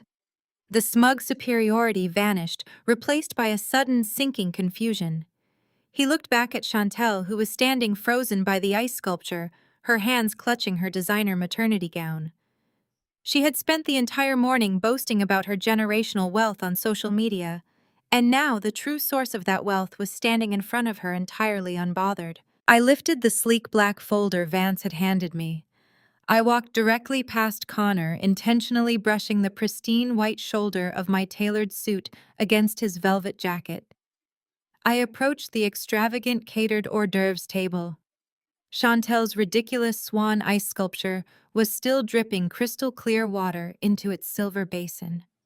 With a swift, forceful motion, I slammed the heavy leather folder down onto the table. The violent thud rattled the expensive crystal platters, sending a few imported caviar blinis tumbling onto the white linen tablecloth. I did not care. It was my table. It was my caviar. I opened the folder, pulling out the crisp, watermarked legal documents, and fanned them out across the table for the entire front row of guests to see. For the last decade, I announced, making sure my voice carried to the very back of the sprawling room. I have been the one quietly auditing the family logistics firm. I am the one who cleaned up the catastrophic tax filings at 2 in the morning. And Grandpa Silas knew exactly who was keeping this family out of federal prison.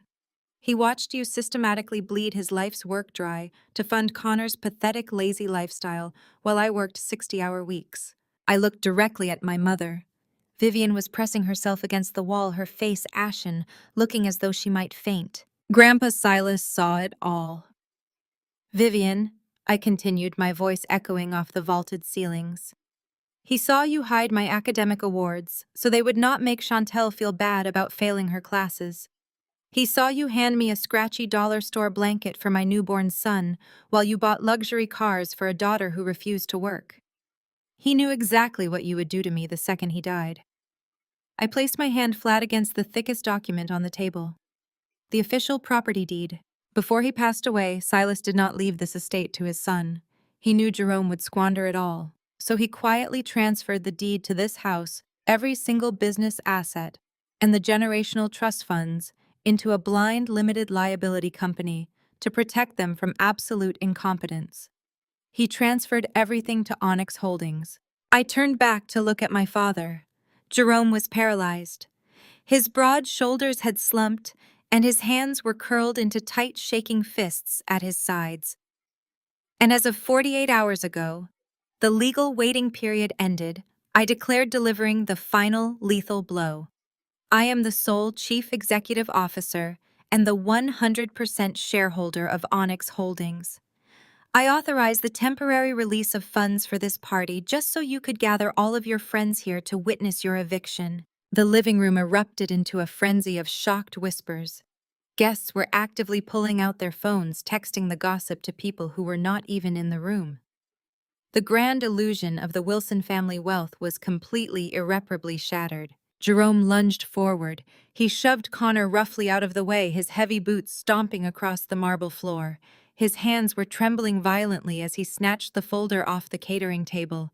He ripped the documents out of the protective sleeves, his eyes darting frantically across the heavy legal jargon, the official state seals, and the indisputable transfer of property. I watched him read the corporate structuring details.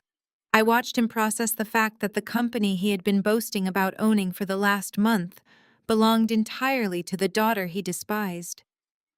I watched him realize that the money he had been spending to maintain his country club facade was technically embezzled from my corporation.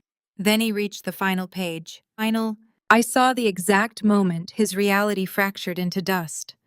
His eyes locked onto the bottom of the document. It was Silas's unmistakable sprawling signature, fully notarized and permanently sealing Jerome's fate. There was no loophole. There was no probate court battle to be fought. It was a flawless, airtight execution of asset transfer. The remaining color drained completely from his face, leaving him looking like a ghost in a tailored suit. The heavy legal papers shook violently in his grip.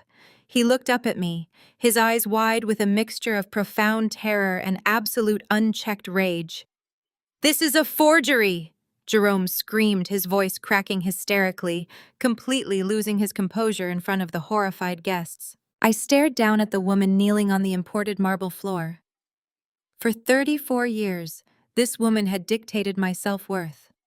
She had weaponized her approval, offering it, in microscopic doses, only when I made myself useful, and withdrawing it, the second Chantel needed a target for her insecurities. I waited for the familiar pang of guilt to strike me. I waited for the dutiful daughter inside me to desperately reach out, pull her mother up, and beg for forgiveness for causing a scene. I felt absolutely nothing. The emotional void inside my chest was profound and entirely liberating. I looked at Vivian's hands trembling as they clutched the pristine white fabric of my trousers. She was ruining the perfect crease, but I let her hold on. I wanted her to feel the expensive imported wool. I wanted her to physically touch the armor of the woman she had created through sheer neglect. The silence in the room had become a physical weight. The string quartet had long since packed away their instruments, standing frozen against the mahogany staircase. All around the sunken living room, the elite members of Chicago society stood with their glowing smartphone screens raised high. The flashing cameras captured every single tear streaking through Vivian's heavy, expensive foundation. She was experiencing the absolute, utter social annihilation she had spent her entire life terrified of, and she was doing it on her knees. "You threw me and my newborn son into a blinding blizzard, Mom," I said. My voice was not raised yet. It sliced through the dead air of the grand foyer like a scalpel. I did not sound angry. I sounded terrifyingly factual. "Zuri, please, you have to understand." Vivian sobbed, her voice hitching, as she desperately tried to weave a new narrative. "We were just trying to push you to be independent. We thought you would go to a shelter or call one of your friends. We never meant for you to actually get hurt. We are your parents. We love you. You told me Chantel needed my room more than my baby needed a roof." I continued speaking right over her frantic excuses. I felt Malik shift warmly in the bespoke cashmere carrier strapped to my chest. I placed a protective hand over his back. "You stood on this exact porch 48 hours ago. You watched the freezing wind whip across my face while my son cried from the cold. You looked me directly in the eyes and told me that Chantel and Connor needed a space to build their future family. You prioritized a hypothetical pregnancy over an actual breathing, freezing infant because Chantel's comfort was always more important than my survival." Vivian shook her head violently, fresh tears spilling onto her heavy beaded gown. She opened her mouth to argue, to deploy the gaslighting she had perfected over decades, but I cut her off by signaling Vance. The towering tactical officer stepped forward, the sleek black folder still open in his hands. I reached inside and pulled out the thick stack of eviction notices and writs of possession. These were not standard computer-generated letters. They were highly customized, merciless legal dictates drafted by the most ruthless property attorney in the financial district. I dropped the heavy stack of papers. They hit the marble floor right in front of Vivian's knees with a sharp smack. "I am the legal, unassailable owner of this estate," I stated, my voice echoing off the vaulted ceilings. "I am the sole owner of the logistics business you have been treating like a personal piggy bank. I am the sole owner of the generational accounts you have been draining to buy your country club friends cheap imported caviar. Vivian stared down at the documents, the bold red lettering of the eviction notices staring back at her. She reached out with a trembling hand, her manicured fingertips hovering over the paper as if touching it would make it real. "I am giving you a formal legal 30-day eviction notice," I declared, looking up from my mother to address my father, who was still standing a few feet away, practically vibrating with rage. "You have exactly 1 month to pack whatever personal belongings you purchased with your own money. The corporate credit cards are permanently frozen. The vehicles in the driveway that are registered to the company will be seized by a recovery team tomorrow morning at 8 o'clock sharp. You will not take a single piece of furniture, a single piece of art, or a single silver spoon that belongs to Onyx Holdings. If you attempt to sell damage or remove corporate property, my attorneys will press felony theft charges before you even reach the city limits." The reality of the situation finally violently pierced through Jerome's shock. His entire identity was built on dominance, on being the loudest, largest, most terrifying force in any room. He had controlled his wife, his daughters, and his employees through fear and financial manipulation. Now he was being publicly stripped of his wealth, his home, and his dignity by the very daughter he had deemed a failure. The patriarchal ego could not process the defeat. His mind snapped. With a guttural, furious roar, Jerome lunged forward. He threw his massive body weight toward me, his face twisted into a mask of pure, unadulterated violence. He raised his heavy right hand, balling it into a massive fist, fully intending to strike me down, to physically beat me back into the submissive, terrified girl I used to be. It was the same raised hand that had silenced my mother for 30 years. It was the same physical intimidation that had kept me auditing his company books at 2 in the morning just to avoid his wrath. But I was no longer that girl. I did not flinch. I did not take a single step backward. I simply watched him charge my face, an impenetrable mask of ice. Before Jerome could even bridge the 3 feet of space between us, my security team moved. It was a terrifying display of surgical military precision. Vance and another operative collapsed on my father with the speed of a striking viper. There was no struggle, no chaotic wrestling match. It was a flawless, immediate neutralization. Vance seized Jerome's raised arm, twisting it sharply downward and behind his back, with enough force to elicit a sharp cry of pain from my father. The second operative kicked the back of Jerome's knees, buckling his legs instantly. In less than 2 seconds, the imposing, terrifying patriarch of the Wilson family was driven face first into the imported marble floor. The impact echoed through the room. The remaining caviar blinis on the catering table rattled. Several guests shrieked, backing away in genuine terror as the elite security operatives pinned the heavy man to the ground. Jerome grunted, his face pressed painfully against the cold stone, his chest heaving as he struggled uselessly against the tactical weight holding him down. "Let me go!" Jerome spat, his voice muffled by the floor spit flying from his lips. "I am your father. You cannot do this to me. I will destroy you." Vivian screamed, scrambling backward away from her pinned husband, her hands covering her mouth in shock. Chantel was hyperventilating by the ice sculpture, watching the absolute destruction of her parents, completely abandoned by her husband and entirely devoid of the generational wealth she had spent her entire life weaponizing against me. I stepped closer to my father. I looked down at his struggling, pathetic form. The man who had loomed over my life like a dark, suffocating cloud was suddenly nothing more than an angry, powerless trespasser pinned to my floor. I adjusted Malik's cashmere carrier, making sure my son was perfectly secure and comfortable.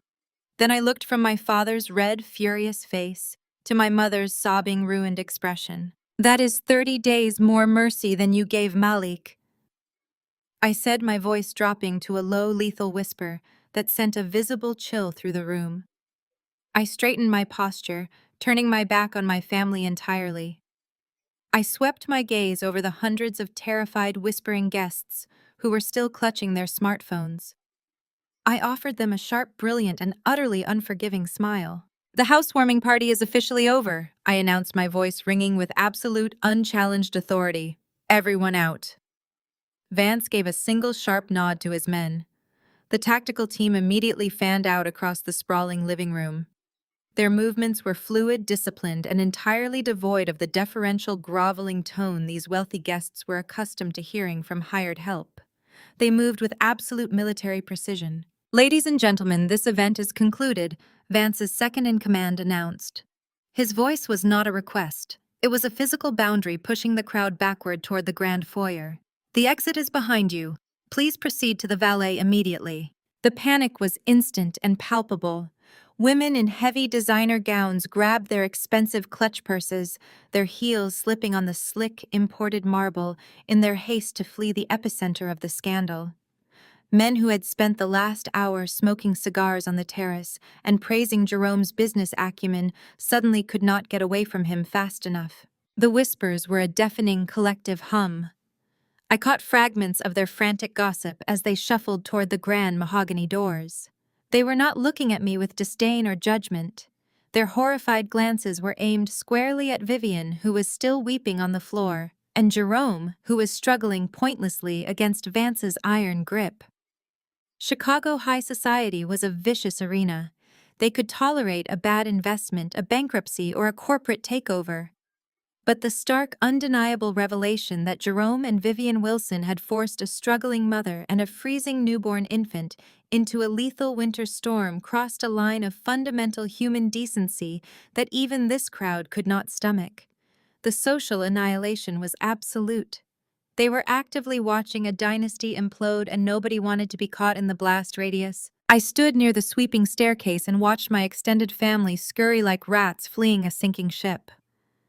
Aunt Patricia, who had spent the last decade buying Chantel extravagant imported jewelry for simply remembering to show up to family dinners while sending me generic drugstore greeting cards, would not even meet my eyes. She pulled her mink coat tightly around her shoulders and practically sprinted for the door. Uncle Marcus, who always praised Jerome's logistics empire and loudly credited him for the family's elite status, kept his head ducked, completely abandoning the brother-in-law he had worshipped just 20 minutes ago. In previous years, these exact same people had eagerly participated in my marginalization. They had nodded along when Vivian called me a difficult, stubborn child because I chose to study corporate finance instead of taking etiquette classes. They had laughed when Jerome made jokes about my modest apartment. Now faced with the undeniable reality that I held the absolute sum of their revered wealth in my hands, their loyalty dissolved into sheer self-preservation.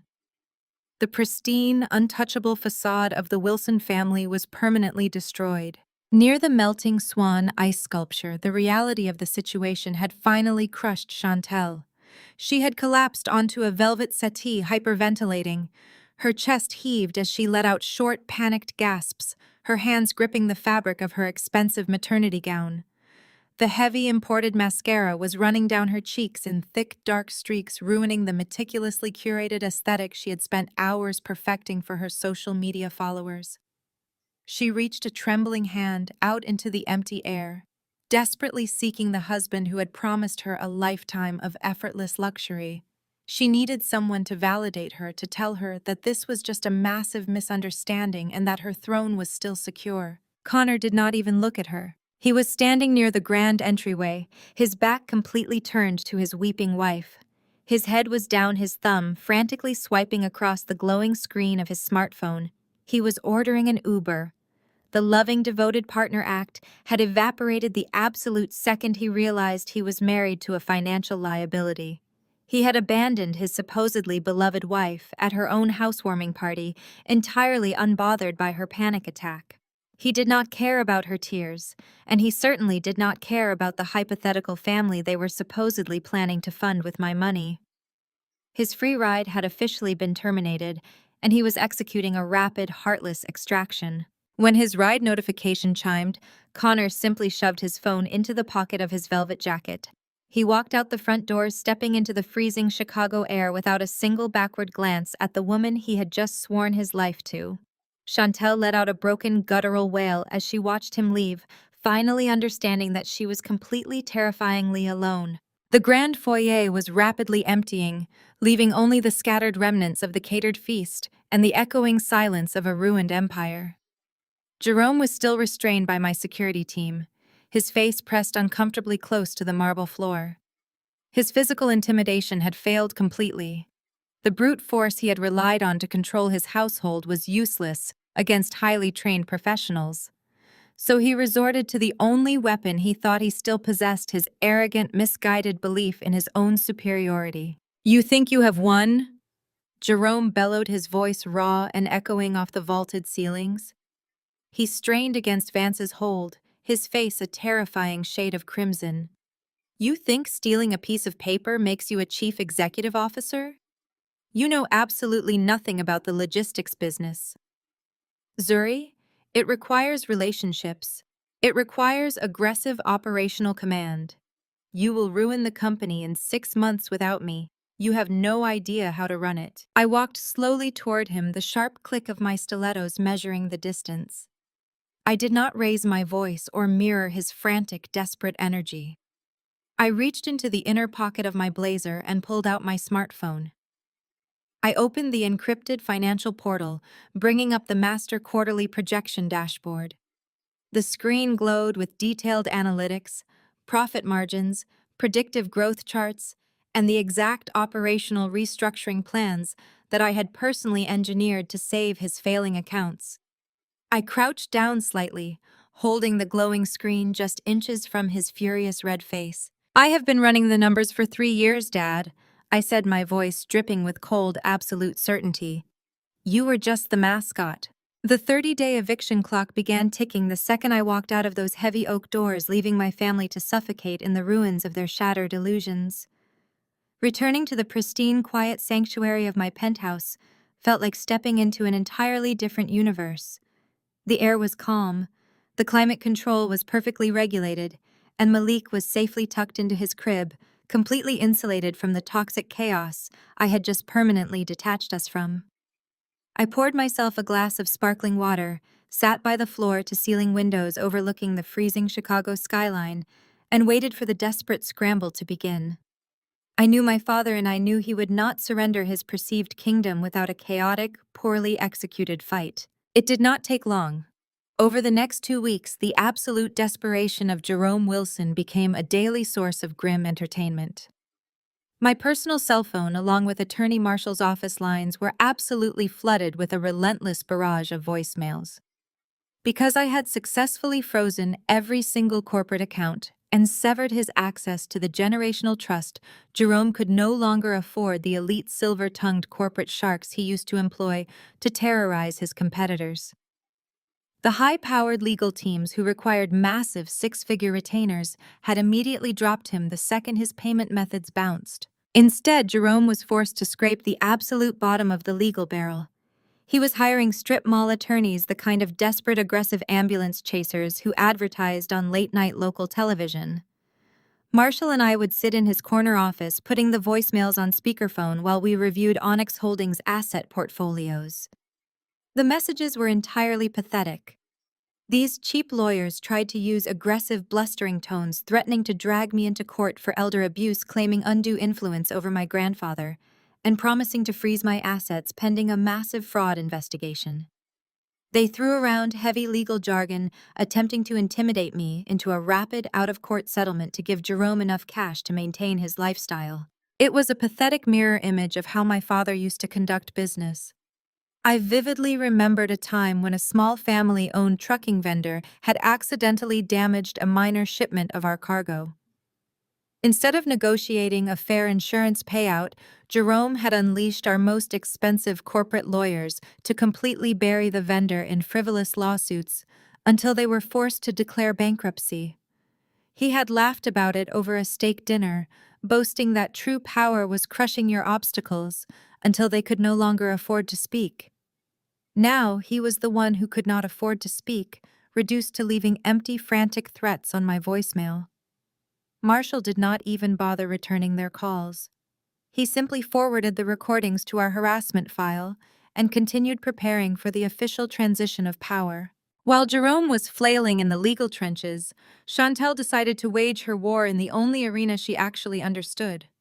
She took to social media. I was sitting in my home office when my assistant forwarded me a link to a video Chantel had just uploaded. I clicked play, leaning back in my chair, to watch my sister execute her classic lifelong survival strategy, playing the absolute undeniable victim. Chantel had clearly spent hours curating the aesthetic of her misery. She was sitting on the floor of what looked like a bare guest room, wearing a plain gray sweatshirt that was completely out of character for her luxury-obsessed brand. She had intentionally scrubbed her face clean of makeup to look pale and exhausted. She stared directly into the camera, her voice trembling with perfectly manufactured sorrow.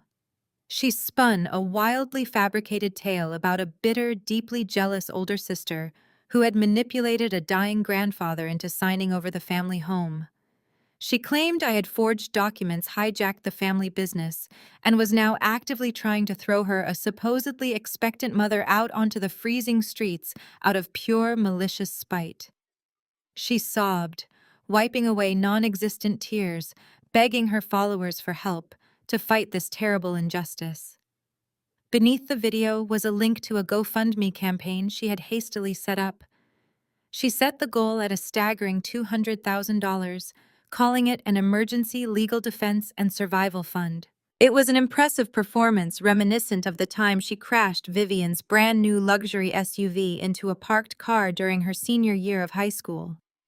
Instead of taking responsibility, Chantel had managed to squeeze out hysterical tears, claiming a reckless phantom driver had run her off the road and traumatized her. Vivian had immediately coddled her, buying her a completely new car to soothe her anxiety while actively scolding me for suggesting we check the neighborhood security cameras. Chantel had spent her entire life using fake tears to escape accountability and extract money. She genuinely believed the internet would respond exactly like our mother always had. She was devastatingly wrong. The internet is a ruthless, undefeated arena, and Chicago high society loves nothing more than watching a dynasty burn. Less than 4 hours after Chantel launched her tearful crowdfunding campaign, a spectacular reversal occurred. One of the elite guests from the housewarming party, someone Vivian had undoubtedly spent years trying to impress, leaked a video.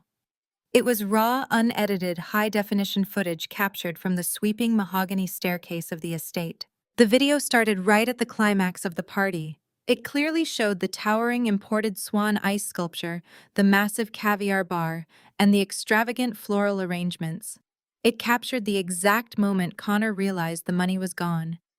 The audio picked up his venomous, panicked voice as he screamed at Chantel about her lack of assets, proving to the world that he was a gold-digging opportunist.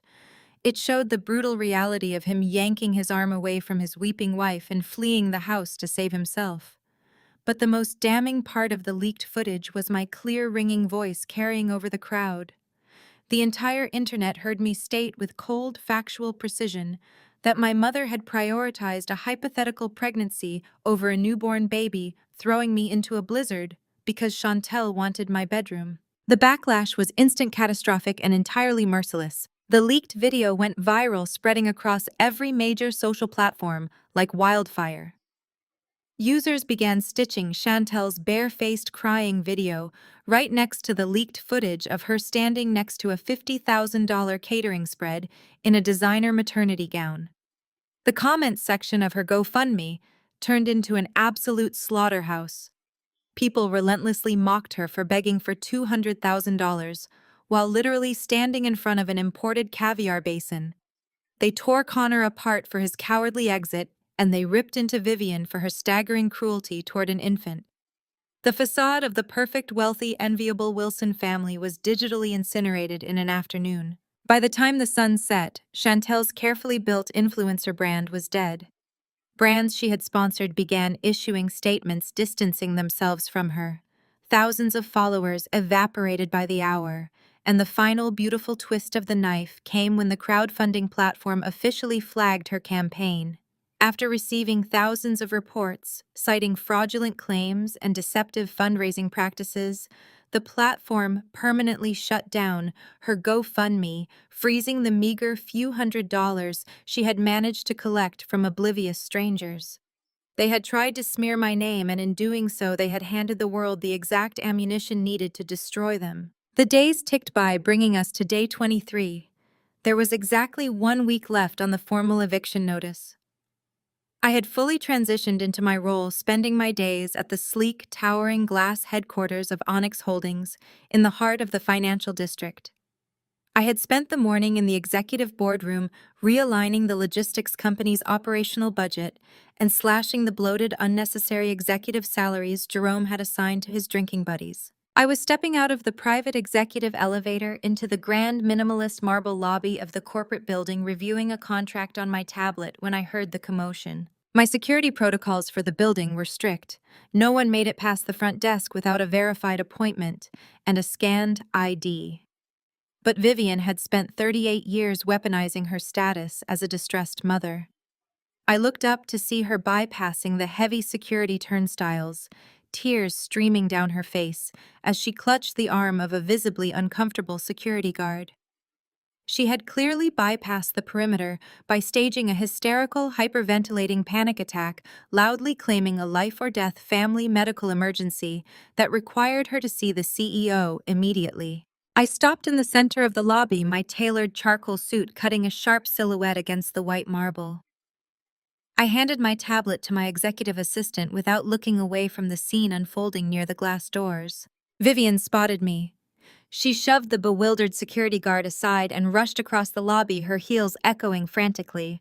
She looked disheveled, her hair unkempt, the polished country club matriarch completely erased by sheer undeniable desperation. She threw herself into my path, effectively ambushing me in the center of my own corporate headquarters. Vivian lunged across the polished marble floor of the Onyx Holdings lobby. The sharp clatter of her designer heels echoed violently against the high glass walls, disrupting the low professional hum of the morning rush. She threw herself directly into my path, a frantic and calculated human barricade.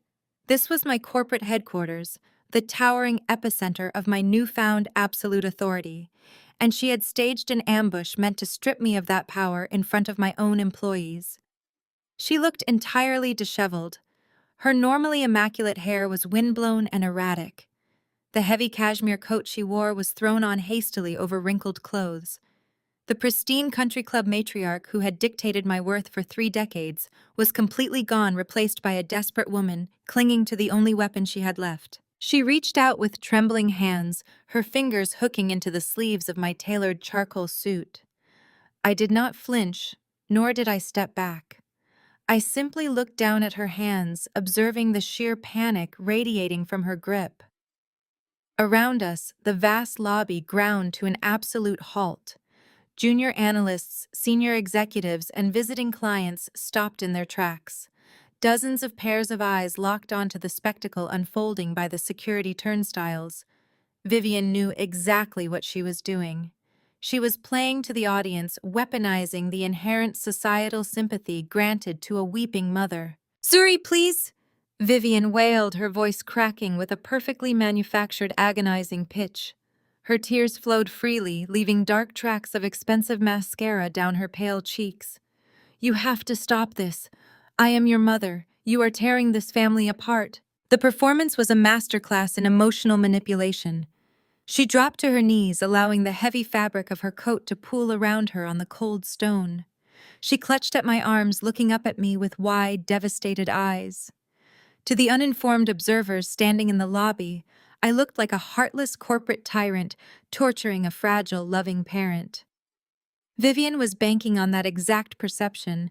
She believed that the social pressure of a public audience would force me to cave, to pull her to her feet, and to drag her into a private office where she could wear me down with guilt and historical obligation. She genuinely thought the fear of a public scandal would make me surrender the estate. She was devastatingly incorrect. I stared down at her weeping face, feeling an overwhelming, icy detachment. The emotional void I had experienced at the housewarming party had solidified into something unbreakable. I did not feel embarrassment. I did not feel the sudden crushing urge to protect her reputation. I felt the absolute, undeniable clarity of a woman who had finally recognized her abuser for exactly what she was: a parasite in a cashmere coat. I gently but firmly detached her gripping fingers from my suit sleeves. I did not shove her. I did not raise my voice or create a scene that would validate her hysterical display. I simply took one step closer, invading her personal space so completely that she was forced to lean back on her heels. The grand, echoing space of the lobby faded away. I lowered my head, bringing my face inches from hers, ensuring my words would reach her ears and her ears alone. My voice was a low, lethal murmur, entirely devoid of the pity she was begging for. "Do not dare invoke the title of mother with me, Vivian," I said, maintaining total professional composure as the temperature between us plummeted. A mother doesn't buy a $2,000 custom crib for one daughter, while watching the other pack a trash bag in a blizzard. Vivian's breath hitched. The loud, theatrical sobbing stopped, instantly cut off by the brutal surgical precision of the memory. I kept my gaze locked onto her widening eyes, refusing to let her look away from the ugly reality of her own actions. I remembered the exact sound the wind made that night, rattling the grand windows of the estate. I remembered the humiliating crinkle of the cheap black plastic trash bag as I stuffed my meager belongings and my infant son's few sets of clothes inside. And I remembered Vivian sitting comfortably by the roaring fireplace, holding a crystal glass of wine, actively scrolling through a luxury baby boutique on her tablet. She had been picking out a premium Italian crib for Chantel's hypothetical future nursery, entirely unbothered by the fact that she was condemning her actual breathing grandson to the freezing streets. "You watched me zip up my newborn son's coat." I continued, my voice steady and unyielding. "You watched me open the front door into a blinding, lethal winter storm. You knew I had no money, no car, and nowhere to go, and you did absolutely nothing. You did not even offer me a blanket. You just told me to close the door quickly because I was letting a draft into the hallway." The color completely drained from Vivian's face. The mask of the heartbroken, loving mother shattered into a million irreparable pieces right there on the floor of my corporate lobby. She looked up at me, her eyes frantically searching my face for any trace of the obedient, terrified daughter she had ruled for decades. She found absolutely nothing. I was a fortress of my own making, built from the very stones they had thrown at me. I straightened my posture, towering over her kneeling form. I smoothed the lapels of my suit jacket, perfectly re-establishing my professional composure. The audience of executives and employees in the lobby remained perfectly silent, watching their new chief executive officer handle a personal crisis with terrifying, absolute control. I turned my head slightly, catching the eye of the head of corporate security, who had rushed over from the front desk. He was a broad-shouldered former military operative who had been hovering anxiously, waiting for a signal. I gave it to him. "This woman is not an employee and she does not have an appointment," I announced, my voice projecting clearly and calmly across the silent lobby. "Mrs. Vivian is not welcome in this building. Please escort her out immediately and permanently revoke her clearance from the primary access list." "Yes, Ms. Wilson," the head of security replied instantly. He signaled two other guards, and together they stepped forward to flank Vivian. The moment the security guards placed their hands firmly under Vivian's arms to lift her from the floor, the last shred of her desperate performance vanished. The weeping, pleading matriarch was instantly replaced by a cornered, venomous animal. She realized the tears had failed. She realized the audience of corporate strangers was not going to intervene. She realized she had entirely lost control of the daughter she had systematically tried to break. As the guards pulled her roughly to her feet and began marching her backward toward the heavy revolving glass doors, Vivian began to fight. She dug her heels into the marble, her expensive shoes scraping harshly against the stone. She thrashed against the security personnel, her face twisting into a mask of pure, ugly rage. She abandoned the soft maternal tone entirely, her voice rising to a frantic, hysterical shriek that echoed off the glass walls. "You cannot do this to us!" Vivian screamed, her arms flailing wildly as the guards dragged her closer to the exit. "You are a monster. You are destroying your own sister.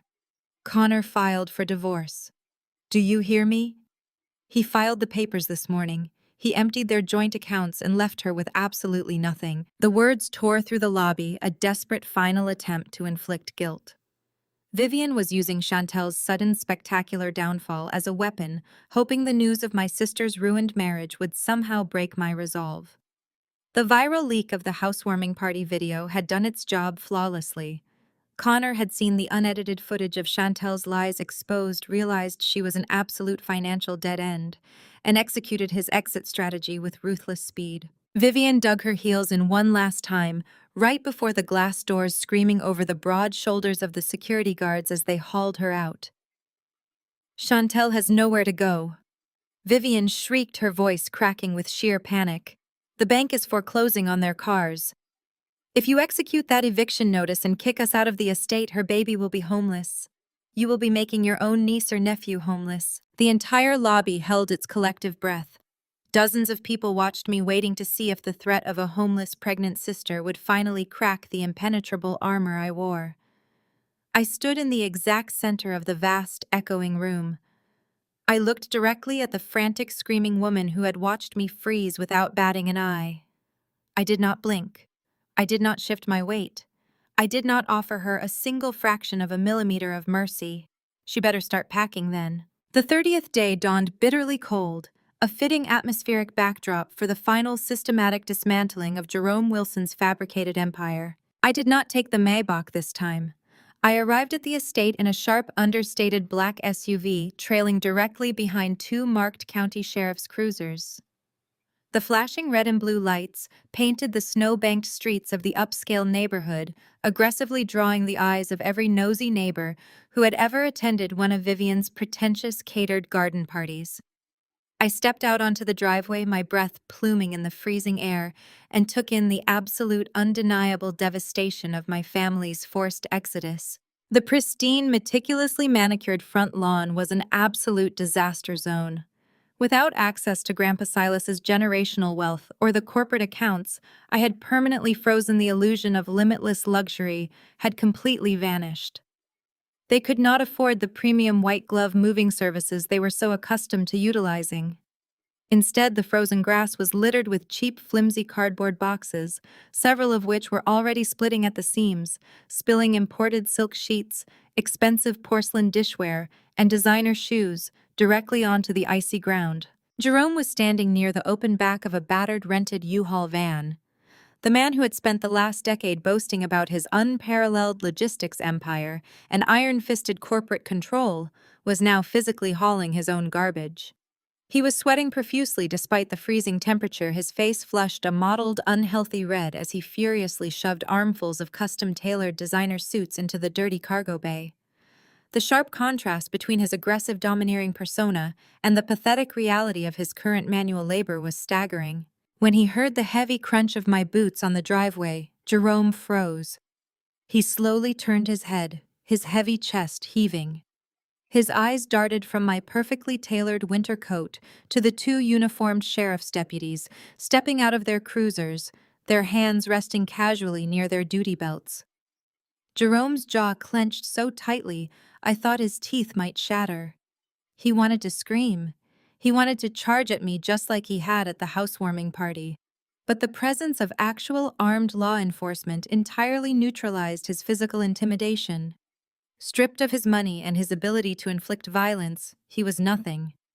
He looked away, his massive shoulders slumping in total defeat, and went back to shoving his velvet jackets into a crushed cardboard box. I nodded to the lead deputy, a stern-faced woman who had reviewed the airtight eviction writ at the precinct that morning. She gestured for me to follow as she and her partner walked up the grand marble steps and pushed open the heavy front doors. The interior of the estate looked like a war zone. The extravagant artwork and antique vases were gone, either pawned for quick cash or boxed away in a desperate attempt to hold on to their status. Vivian was sitting on a folded step stool in the middle of the empty grand foyer, aggressively taping a box shut. Her hands were shaking violently. She wore a stained cashmere sweater completely devoid of the heavy makeup and expensive jewelry she usually wielded like armor. When the deputies entered, Vivian practically jumped out of her skin. She looked past them, her eyes locking instantly onto me. The venom in her gaze was immediate. She dropped the roll of packing tape and stood up, her fists clenched at her sides. You are enjoying this, aren't you? Vivian spat, her voice echoing harshly in the hollow entryway. You came all the way out here just to watch us suffer. You are a heartless, vindictive girl. I did not flinch. I did not offer her the emotional reaction she was so desperately trying to provoke. I simply looked around the empty foyer, my expression perfectly neutral, observing the wreckage of her entitlement. I am here to protect my corporate assets, Vivian, I stated flatly, my voice devoid of any familial warmth. The 30-day grace period expired at exactly 8 o'clock this morning. Every minute you remain on this property constitutes criminal trespassing. The deputies are here to ensure you vacate the premises without damaging the architectural fixtures or stealing property that legally belongs to Onyx Holdings. The lead deputy stepped forward, pulling a heavy metal clipboard from her jacket. You need to be off the property immediately, ma'am, she instructed Vivian, her tone completely professional and uncompromising. Are there any other individuals remaining inside the residence? Vivian's face crumpled, the sharp anger giving way to sheer, unadulterated panic. She looked up toward the sweeping mahogany staircase. It is Chantel, Vivian whispered, her voice cracking as she wrung her hands. She will not come out. She locked herself in. The master suite. My old room. The exact same room Chantel had whined about needing for her hypothetical future family. The room that had been the catalyst for my father throwing me and Malik into the lethal winter storm. It was a poetic, sickening full circle. I followed the deputies up the grand staircase, the silence in the massive house amplifying the sound of our footsteps. We reached the heavy double doors of the master suite. The brass handles were locked tight from the inside. The lead deputy knocked firmly on the polished wood. Sheriff's Department, she announced clearly, her voice booming down the hallway. The legal eviction notice has expired. You need to unlock the door and vacate the premises immediately. From inside the room, Chantel's voice shrieked, muffled by the heavy oak but still dripping with absolute irrational entitlement. Go away. I am not leaving. You cannot make me leave. I know the law. I have squatters' rights. I let out a short, cold, razor-sharp laugh. The sheer absurdity of a woman who had spent her entire life bragging to high society about generational wealth, now attempting to claim squatters' rights in a multi-million-dollar estate, was staggering. She was grasping at desperate fabricated internet legal myths because Connor, her supposed protector and provider, had officially served her with divorce papers and vanished into the wind the second her bank accounts hit zero. She was pregnant, completely broke, and entirely out of options. Chantel, this is not a negotiation, I said, leaning slightly toward the heavy door so my voice would carry directly through the wood. There are no squatters' rights when a federal judge has already signed the writ of possession. You do not own this property. Connor abandoned you. Your parents are currently packing a rented U-Haul on the frozen lawn, and you have absolutely no legal standing to remain in this room. You ruined my life, Chantel screamed, her voice breaking into hysterical, panicked sobs as she pounded her fists against the other side of the door. You ruined my marriage. Connor left me because of you. You stole my house and my money. I am pregnant, Zuri. You cannot throw a pregnant woman out into the cold. I felt the icy detachment in my chest harden into solid steel. I remembered standing on the front porch, the freezing wind biting at my skin, holding a newborn infant who was completely dependent on me for survival. I remembered looking at Chantel, watching her smirk from the warmth of the grand foyer as Jerome slammed the heavy door right in my face. You threw an actual living baby into a blizzard. Chantel, I replied, my voice dangerously low and steady. Being pregnant does not grant you immunity from the consequences of your own vicious actions. It just means you are going to have to learn how to pack faster. The lead deputy sighed clearly, having lost her patience with the theatrical, pathetic display. She unclipped a heavy ring of master keys the property manager had provided to us earlier that morning. Ma'am, I am going to give you one final warning, the deputy projected firmly through the door, her hand resting on her radio. If you do not unlock this door in the next 10 seconds, I am going to use the master key to breach the lock. At that point, you will not just be evicted. You will be placed in handcuffs, arrested for criminal trespassing, and removed from the property in the back of my cruiser. 10, 9, 8. The threat of actual jail time of being publicly paraded out of the upscale neighborhood in handcuffs while the neighbors watched finally pierced through Chantel's frantic delusions. The heavy deadbolt clicked loudly. The mahogany door slowly creaked open. Chantel stood in the doorway, her face pale, her eyes bloodshot, and her expensive designer maternity clothes heavily wrinkled and stained. She looked completely broken, the arrogant socialite facade entirely stripped away. But it was not her ruined face or her defeated posture that made the breath catch in my throat. It was what she was holding in her hands. Chantel was gripping a cheap, scratchy neon blue piece of fabric. She clutched it tightly against her chest like a physical shield as she took a trembling step out of the master suite. I stared at it, the memory hitting me with the sudden, undeniable force of a physical blow. It was the exact same dollar store baby blanket Vivian had handed me right before they locked me out in the blizzard. The harsh neon blue fabric of that cheap dollar store blanket clashed violently with the muted elegance of the hallway. Chantel gripped it so tightly her knuckles were stark white. She had grabbed the first soft thing she could find in her panicked state, completely unaware of the staggering poetic justice she was currently displaying. That thin, scratchy piece of fleece was the exact item Vivian had shoved into my hands before tossing my newborn into a deadly winter storm.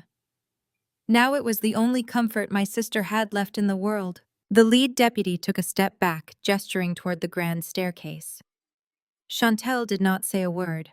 She kept her eyes glued to the baseboards, entirely incapable of meeting my gaze.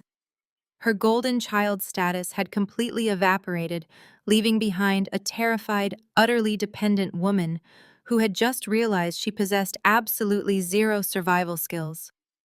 She slowly descended the stairs, her designer maternity gown dragging against the steps. There was no luxury vehicle waiting for her. There was no limitless credit card to secure a five-star hotel suite. Connor had officially filed for divorce the moment the internet exposed her fabricated wealth, legally abandoning ship and leaving her to drown in the wake of his rapidly accumulating legal debts. She had spent her entire life mocking my work ethic, viewing my late nights at the office as a symptom of my lack of social grace. Now she was walking out of a palace she never owned, pregnant, drowning in debt, and entirely reliant on parents who were currently packing their own garbage into a rented truck. I followed her down the stairs and walked out the front doors, stepping back onto the freezing portico. The scene on the driveway was the perfect picture of an empire in ruins. The two sheriff's cruisers sat idling, their lights reflecting off the side of the battered U-Haul van. Jerome was standing by the open cargo door chest, heaving his breath, pluming in the icy air. He looked physically diminished. The aggressive, towering patriarch who had commanded boardrooms through sheer volume had aged 10 years in the span of a single month.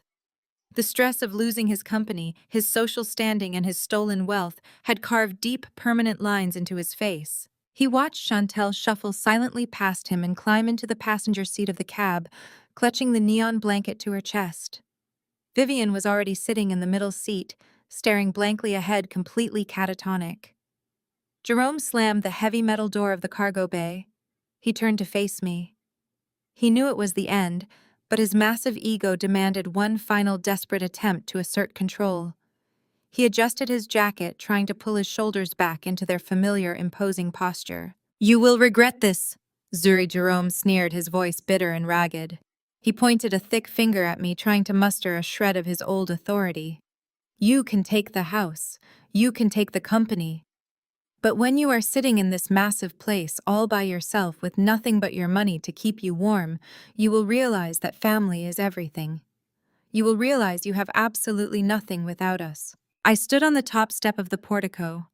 I did not feel a flicker of doubt. I looked down at Malik, who was cooing softly, nestled securely against my chest. I gently adjusted the collar of his bespoke carrier, ensuring he was perfectly warm against the biting winter air. Then I looked back at the man who had actively tried to destroy us. "Family is everything," I replied, my voice ringing with absolute, unshakable conviction. "That is exactly why I am protecting mine from parasites like you." Jerome's mouth opened, but he had no counter-argument. The absolute finality of my words struck him down. He lowered his hand, turned around, and hauled his heavy frame into the driver's seat of the rental truck. The engine sputtered, whining harshly against the cold, before finally turning over. I stood completely still on the marble steps, flanked by the sheriff's deputies, and watched the rusty U-Haul lumber down the long, circular driveway. It turned onto the main road and slowly disappeared from sight, carrying the toxic remnants of my past away forever. The deputies tipped their hats to me, returning to their cruisers to finalize the eviction paperwork. I turned around and faced the heavy oak doors of the estate. I reached into my pocket, pulled out the heavy brass key, and inserted it into the lock. It turned with a satisfying heavy click. I pushed the doors open and stepped inside. The house was entirely empty. The grand foyer, previously filled with the suffocating noise of Vivian's vanity and Jerome's aggression, was now perfectly beautifully still. The silence of the massive estate did not feel lonely. It felt clean. It was the undeniable sound of absolute victory.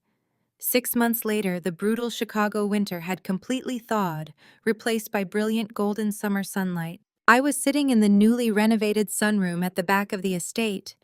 The heavy, oppressive velvet drapes Vivian had favored were gone. The space was now wrapped in floor-to-ceiling glass, allowing the natural light to pour over the sleek, modern furnishings. Malik was sitting a few feet away, playing happily with a set of wooden architectural blocks on a plush imported silk rug. He was healthy, safe, and completely insulated from the financial and emotional chaos that had plagued the first weeks of his life. I took a sip of my espresso and reviewed the glowing screen of my tablet. The quarterly reports for Onyx Holdings had just been finalized by my executive team. The transformation of the family logistics business was nothing short of extraordinary. The moment I officially took the helm, I completely restructured the corporate hierarchy. I immediately terminated the bloated, incompetent executive board Jerome had assembled from his country club drinking buddies. I liquidated their ridiculous corporate expense accounts, sold off the fleet of unnecessary luxury company cars, and reinvested every single dollar back into the operational infrastructure and our frontline drivers. Under my direct data-driven management, the firm was operating with ruthless efficiency. We had secured 3 massive new national contracts that Jerome had previously bungled through sheer arrogance. Our profit margins had widened significantly, and overall revenues were up a staggering 40% in just 2 quarters. The dead weight had been surgically cut, and the Onyx empire was rapidly expanding across the Midwest. As I swiped through the phenomenal profit reports, my private investigator sent a scheduled monthly update to my encrypted inbox. I opened the file, glancing over the current status of my former family. Jerome and Vivian were officially residing in a cramped, poorly ventilated 2-bedroom apartment in an undesirable industrial suburb across town. Without the protective shield of the blind trust and with their corporate black cards permanently deactivated, reality had hit them with the force of a freight train. To keep the lights on, the former kings of high society had been forced into the grueling reality of minimum wage labor. Jerome, the man who used to scream at logistics managers for minor delays, was now working the early morning stocking shift at a local hardware store, destroying his back hauling boxes of nails and fertilizer. Vivian, who used to spend her afternoons sipping champagne and judging the fashion choices of her peers, was scanning groceries at a discount supermarket, forced to wear a polyester uniform and smile at customers who did not care about her former status. Chantel's situation was the definition of karmic retribution. Connor's divorce proceedings had been swift and brutal. Because Chantel had actively participated in fabricating her wealth on social media, Connor's aggressive attorneys successfully pinned the entirety of their accumulated marital debt directly onto her. She had been left with astronomical legal fees, repossessed luxury vehicles, and absolutely zero spousal support. She was now living in the cramped second bedroom of our parents' miserable apartment. She was raising her child in a chaotic, hostile environment, entirely dependent on the meager wages Jerome and Vivian were bringing home. She was actively experiencing the exact terrifying financial struggle she had so viciously mocked me for. I set the tablet down on the glass coffee table and looked out at the sprawling, perfectly manicured gardens of the estate.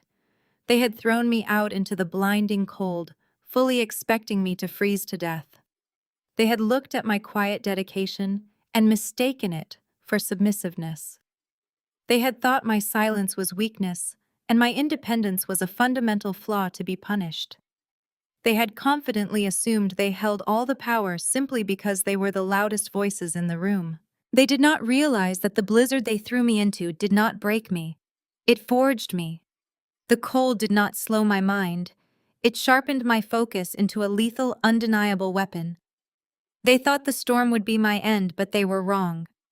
It just cleared the path for my empire. I stood up, adjusting the cuffs of my tailored blazer, and walked over to my son. I scooped Malik up into my arms, listening to his bright, carefree laughter echo through the warm, sun-drenched room.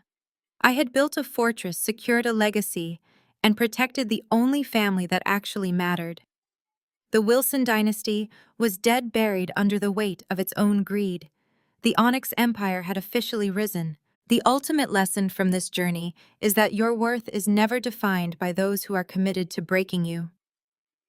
When toxic family members try to leave you out in the cold, you do not have to freeze. You can use that exact same ice to build an unbreakable foundation. This story proves that setting ruthless boundaries and walking away from abuse isn't a sign of weakness. It is the ultimate display of strength. True family is built on mutual respect, not just shared blood. Sometimes the most powerful revenge is simply reclaiming your peace and letting karma work.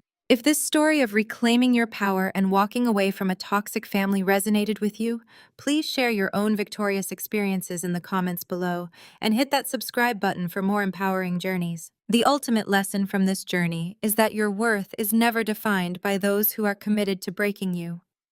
When toxic family members try to leave you out in the cold, you do not have to freeze.